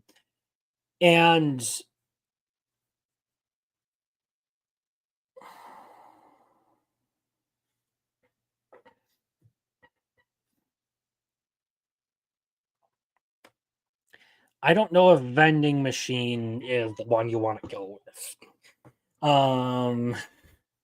But yeah. Anyway, detectives these days are crazy. I thought I had a pretty good episode this week. We had again the whole Idiota Village thing. We have our case coming from a guy who is trying to keep his wife from being executed, and of course, we are consistently talking about how the wife has massive tits, like absolutely huge tits. But effectively, what we've seen is that this village gets infiltrated by a psychic who turns out to be a doctor who is trying to deal with a local communicable disease, and then realizes that one patient has it particularly bad and formulates a plan to get her out of there and get her treatment, which was a much more wholesome outcome than what I was expecting this to be. I thought it was going to be one of those like NTR situations. But finally, there was someone who could match Mashiro's freakish level of strength. And the running gag of Mashiro attacking during like backstory dialogue was fucking hilarious. Just the whole thing between like the shaman woman and Mashiro in this episode. I loved it. Like the whole premise of this episode was great. Of course, though, we now have our setup for the final episode of the season, and we're gonna see how our dude manages to get 2.5 million yen.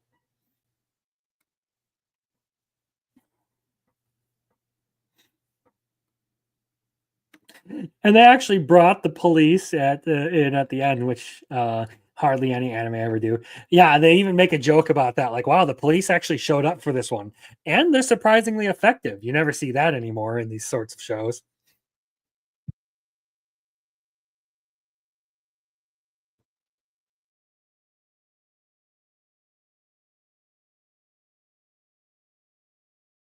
And in this episode, we get a new style of a new art style, which was interesting to see. And there were some cool things that we have happen with X and how his powers work. It was kind of really cool to see the outside perspective of how X's powers work, because it really does show you like what he's capable of. And I thought that was cool. Anyway, to do a brief summary of this episode, we basically get a girl picks up a dog to help fight a bunch of scammers and keep them from acquiring the deeds to the area. And Nice, the hero Nice, loses to a fucking dog, who then gains the ability to speak because of his trust value. And of course, the dog is voiced by Chris Sabat in English. It's just it's an absurd episode, but one that sort of like ends in a really interesting way with how it loops back on the very beginning of the series with the first scene with Lin Ling. Like, it was a little bit more comical than you would expect, and it ends on kind of a really fucking weird note with Nice having like the whole like mental breakdown and everything. But really, though, the highlight for this episode was just the parts that X was involved with. Like, just him showing up at random parts in this. I really hope that my chair isn't squeaking too much, because every fucking move I make makes the goddamn thing squeak.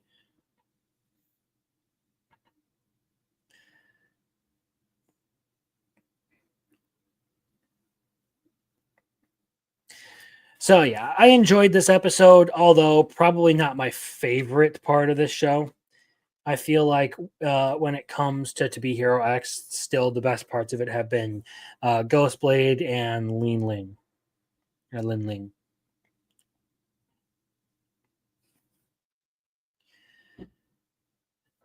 All right. Let's talk about the Shy Hero and the Assassin Princess. So Goa goes on to make her move to try and win this whole battle with the girls and against the hero. While they're asleep, she puts them under one of her spells, this is kind of what we like immediately. Well, I think I said it to Biggles, or I might have said it on Biggles' stream. But when it comes to Shy Hero and Assassin Princess, when we saw the whole thing of like the hero being dead, my first response to this episode or to that event was, oh, this has got to be a dream. Like Goa has put them under a spell.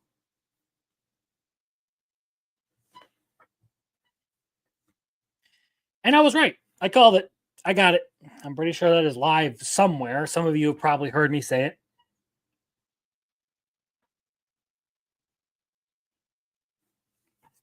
Anyway, it's really it's a really good display of character insofar as Goa is concerned.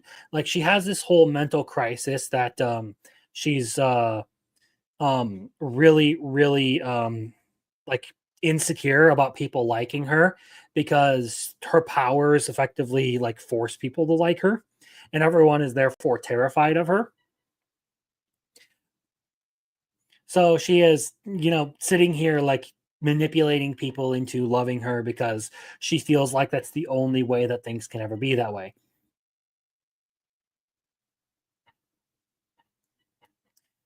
Of course, though, there is that part of her woven into her spell that really, really wants people to like her genuinely. And that is, what manifests as her childhood self. The desire that she has to actually belong to the group, for people to actually care about her and to like want to be around her rather than just be manipulated.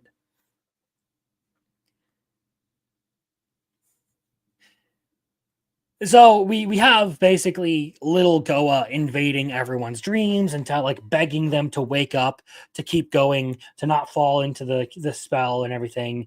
Like just this part of her basically that is begging everyone to come back from this.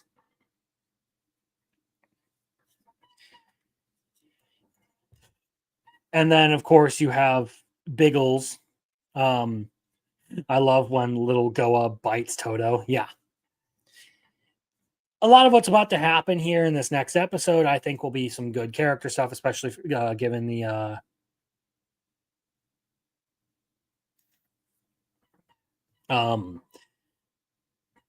given that this is going to, be the final episode. We have this whole character arc with Goa and stuff. And for this episode, for everything that they've done here, I actually will just put it in the very good category.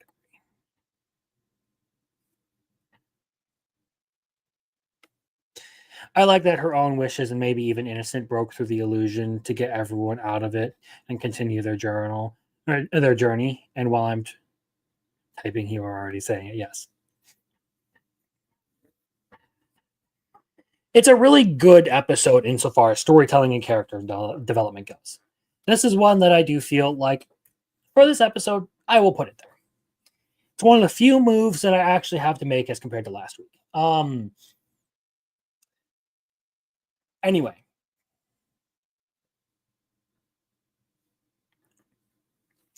We'll move on. I'm looking forward to the resolution of this whole thing. Game Center Girl. So, cultural exchange with the Game Center Girl finally brought back Kendo Chick. You have had Best Girl since like episode 3?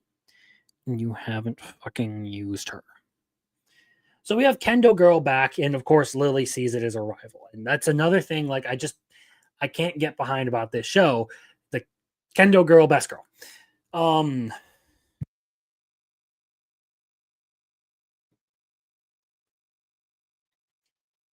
And then, of course, we do have, the mother doing the whole cosplay booth and everything, and having some fun at the Game Center herself. And Australian Girl, and how Lily is, able to communicate with them. And they actually sound like the actors actually sound like they speak English really well in this. It kind of feels like throughout the entirety of this, the English speaking has gotten better. Like where it sounded a little bit weird at first, it actually sounds like native English speakers more than it did at the beginning. At least for a lot of the women.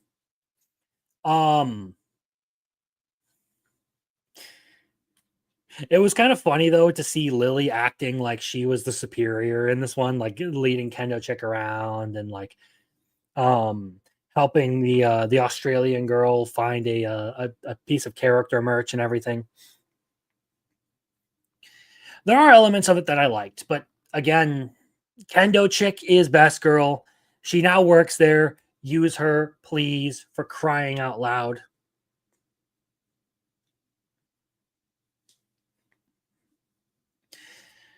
That brings us to Yaiba. And we have the whole this one is a bit more of like a storytelling episode, and it's gonna do like, you know, the stereotypical final choice, but it's the trials of the dragon orbs, and they are now inside the temple. And this means that there are a bunch of obstacles that they have to overcome. And in each one of these obstacles, Yaiba is losing people in his group. And he thinks that they are, you know, dying, that they're, you know, just sacrificing themselves to further this mission. And that, like, ultimately brings us to this point where, like, Yaiba has to make this difficult choice. Does he choose the dragon orb, which is the whole reason that they came there, or does he go with his friends?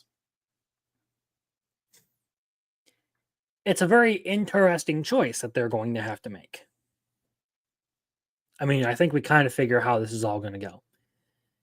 Like, generally, when it comes to these sorts of decisions, it is almost always, you know, the right choice is to pick your friends and the people that you came with.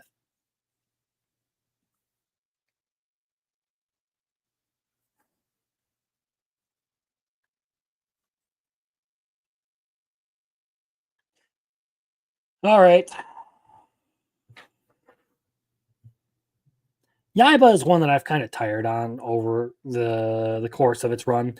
Like, I enjoy it. It's got cool fights and everything, but I feel like it's not exactly my favorite brand of storytelling. But that would be the conclusion of my thoughts on it. We aren't going to talk about Food Court or City. We don't really talk about those anymore. One's finished, and one is one that I own. I'm the only person who watches. Sakamoto Days. That's one I'm pretty sure at least a few people have watched. When it comes to Sakamoto Days, this is another one that I'm not like a super huge fan of the storytelling style of.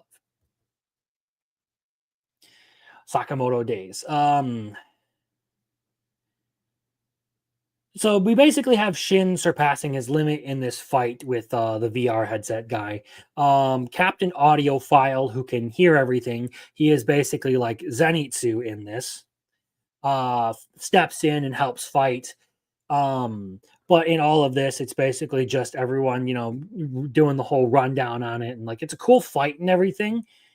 But it ends with, you know, the Sakamoto finisher. And I'm kind of curious as to where they're going to go with this now that a lot of the teachers are dead because of this, and how this whole thing is, you know, going to go.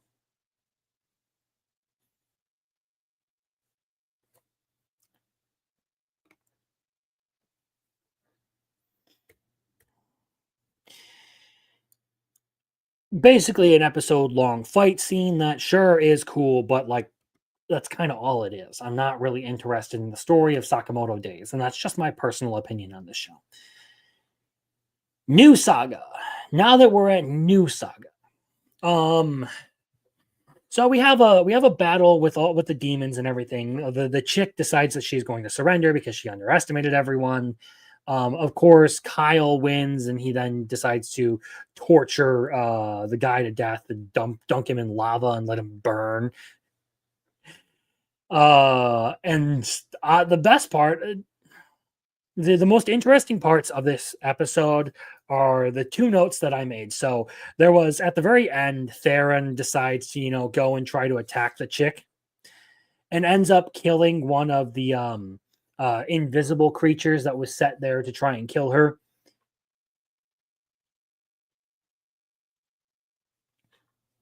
And I can't really blame Theron for deciding to change his target to use that as an excuse to try and get some of that demon pussy.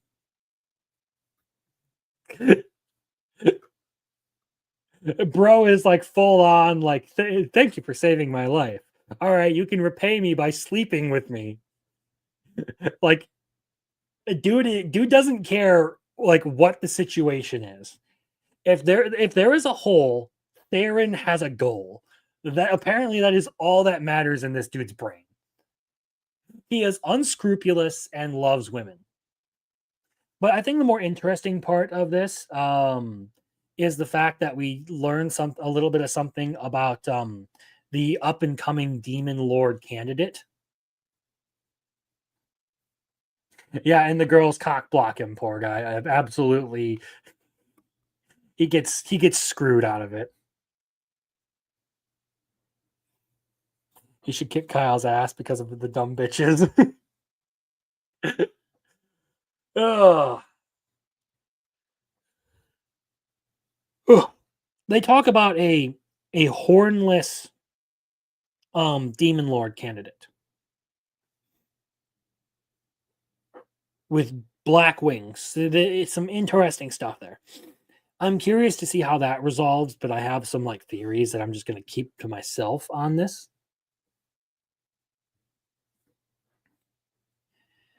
Either way, New Saga has been kind of a disappointment. Like, it started out on an interesting note.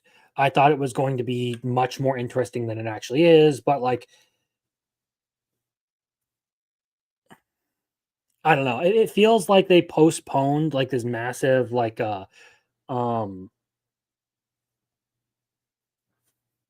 feel like the pace of the storytelling is about all that's good about it, to be entirely honest.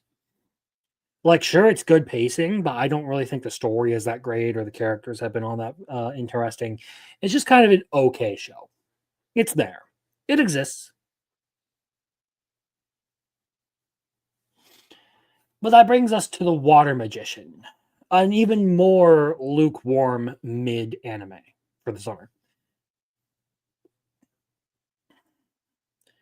So we have the festival episode. Basically, a couple of nations are, gathering at this one town for a bunch of festivities and all that. There's this huge festival, and Rio finds himself there, and there are a couple of powerful mages, as well as the youngest daughter of the emperor of the Debuhi Empire. So, a very interesting situation, one where they make comments about how like any violence that would be happening in this region would likely lead to war. And of course, we do get the whole thing with this insurrection that happens at the end because the protection barrier goes down, a bunch of people attack, and I have a feeling that this is going to be something that ends up, like there's some sort of like event here that's going to prevent war from actually breaking out, and it's probably going to involve Rio. Good night to you, the questioners. We're just about wrapped up anyway, so we're going to hit the last two on the list before we finally close up. With Water Magician, like, it could have been better. It's kind of hilarious that some of the best animation that the Water Magician has had. MC is a bit too OP. Yeah, I agree.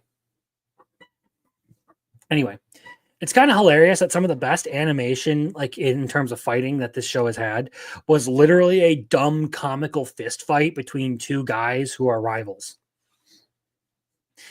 while standing on a boat. That part I did enjoy. Just the two dudes fucking slugging it out, like, while competing in the race. That part was funny to me. But we have one more before we get to Bunny Girl Senpai. And that is Reborn as a Vending Machine.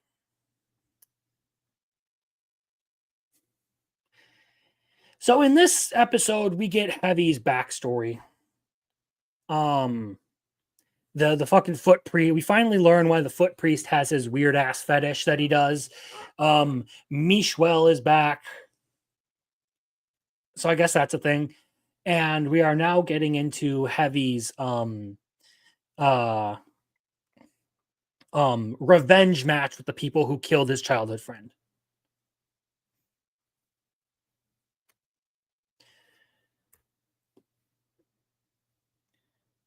Honestly, this is a show where, like, I have very, very mixed feelings about this one.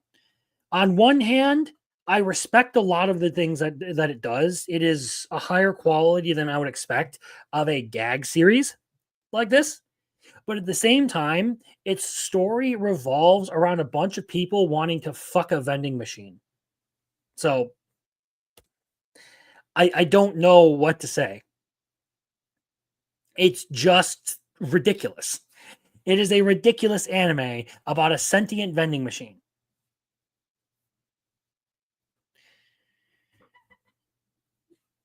At the very least, where most trash isekai would, have a bunch of throwaway elements in there and just like throwing whatever, at least when it comes to this one, it has a consistent setting. It uses its pieces pretty well, and it actually does a good job of telling a story. It has decent animation at that. Is it my favorite thing out there? No. I still think that this is trash isekai. But this is the trash isekai of the B tier variety.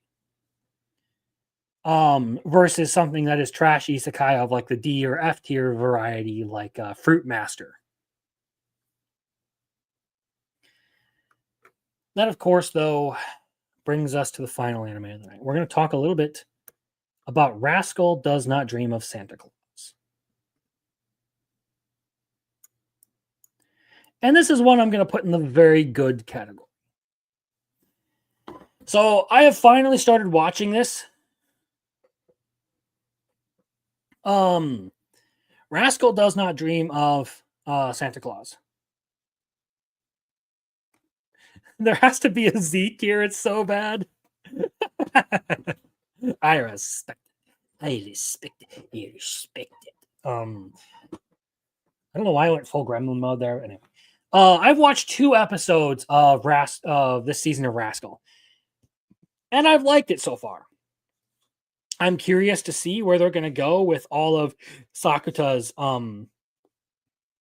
popularity, but it is very interesting to see that like this series is progressing through more than just high school. Like they went from like high school to like the transitional period between high school and college, and then moved on to like actual college stuff where Sakuta is acting as a tutor and everything. He is studying statistical science.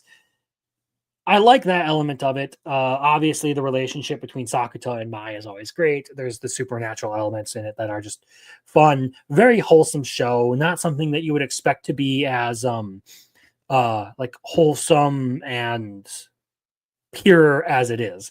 Sakuta being Sakuta, he's an interesting character. This whole thing, I'm not going to say too much about it because I do want to catch all the way up on it for next week. But this whole show is just pretty good. I'm happy with how season 2 has gone. I will probably loop back and watch Knapsack Kid, I believe. But it feels like we're getting a massive mashup of a bunch of different things that Sakuta has already experienced. So I'm curious to see what they're going to do with all of this. That said, it goes in the very good category, at the top of the very good category, because I still have yet to finish it. And that, of course, brings us to the end of the night. We're going to quickly grab a screenshot of this.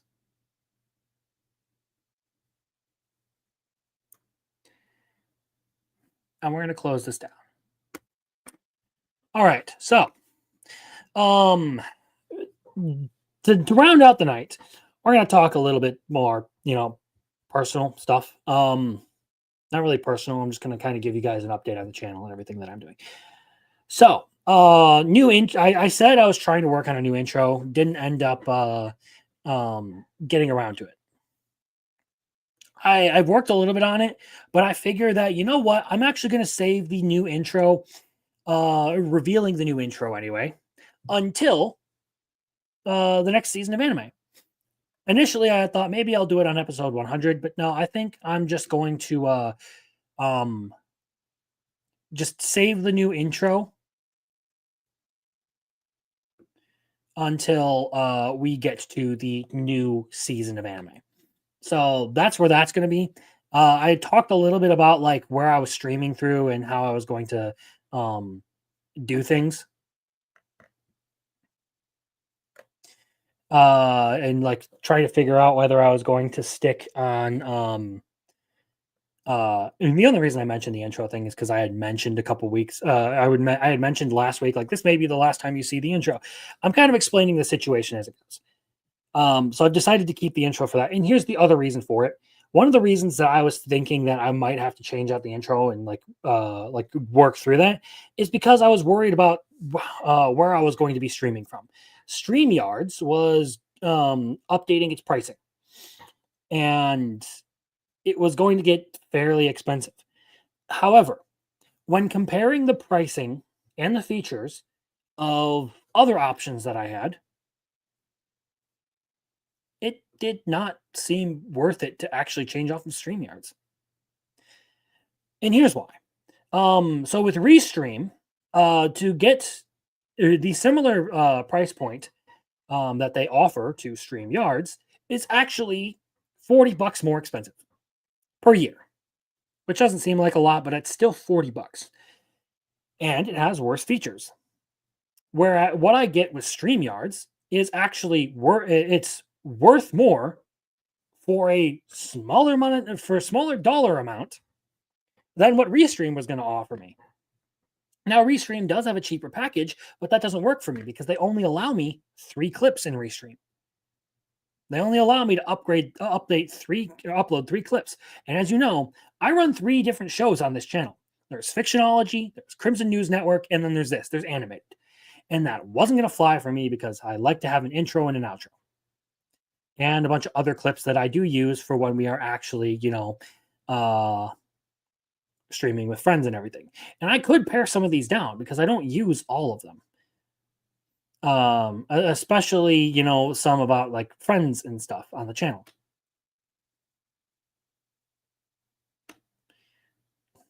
No, I couldn't for the life of me get anything to work. And maybe that's just a problem on me. But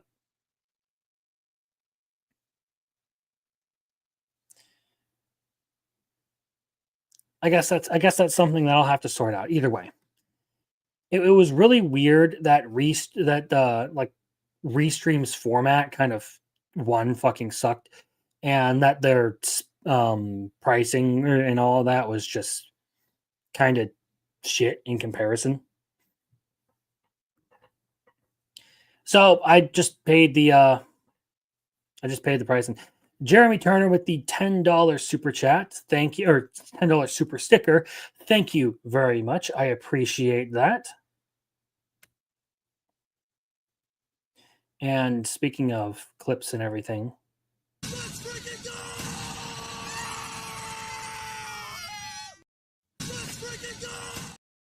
didn't mean to do that. I appreciate it. Thank you, man. I genuinely do.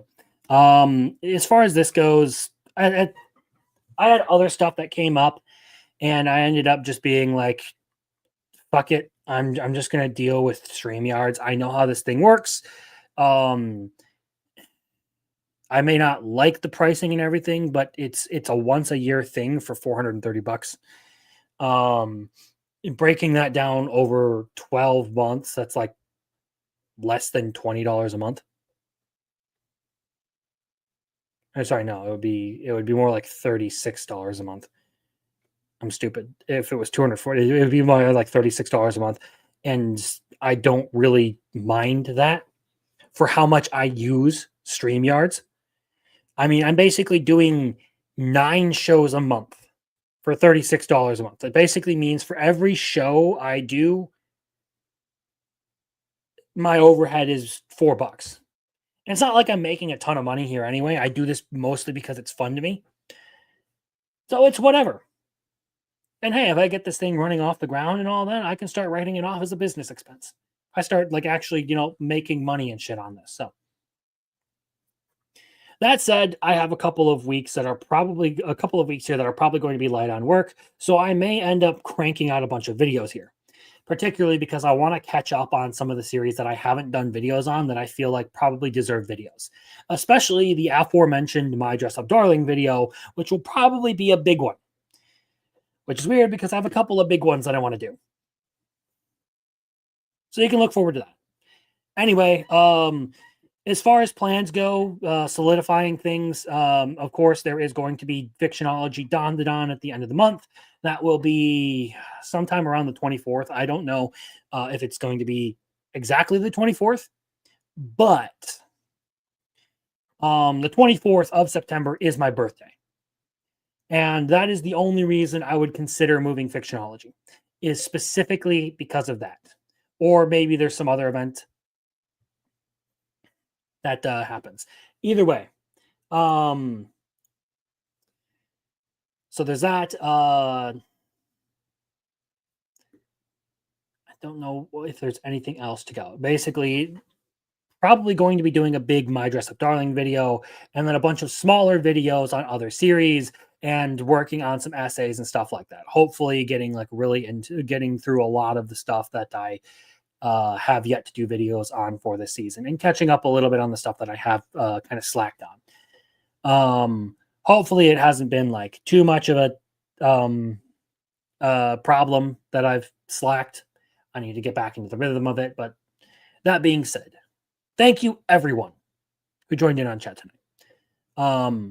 That was the other thing actually that I wanted to say is, like I said, at the end of the month, for the final animated of the season, chat open mic night like we did with Summer. The link's gonna be for everyone who is a regular member of this chat. So if you guys want to jump in and share your thoughts and everything, we will be doing that again because it worked pretty well last time. So now I can say, with that said, we're going to wrap up for the night. Thank you, everyone, for tuning in. I do this mostly for fun, but the fact that people tune in and actually listen to me talk about this stuff, I really do appreciate it. So you being in the chat and participating and sharing your thoughts is, as always, really nice. So thank you to Jeremy Turner, to Biggles, to Marcel, to D-Day Direwolf, to RG Energy, to the questioners, all of you who showed up. I really do appreciate it. And to anyone who lurked and didn't say anything in chat, to anyone who watches this afterwards and, gets through all of this, thank you too. I appreciate your viewership. And I hope that you have a really good end of your week or whenever that you decide to, go viewing this. I hope that you have a great time in this rough, awful, dark, depressing world that we live in. And that things, just you focus on the better things in life and enjoy things. And you find some escapism because really that's one of the best parts about fiction. Sometimes you just need it to bring some levity into life. Good night. Signing off with a little bit of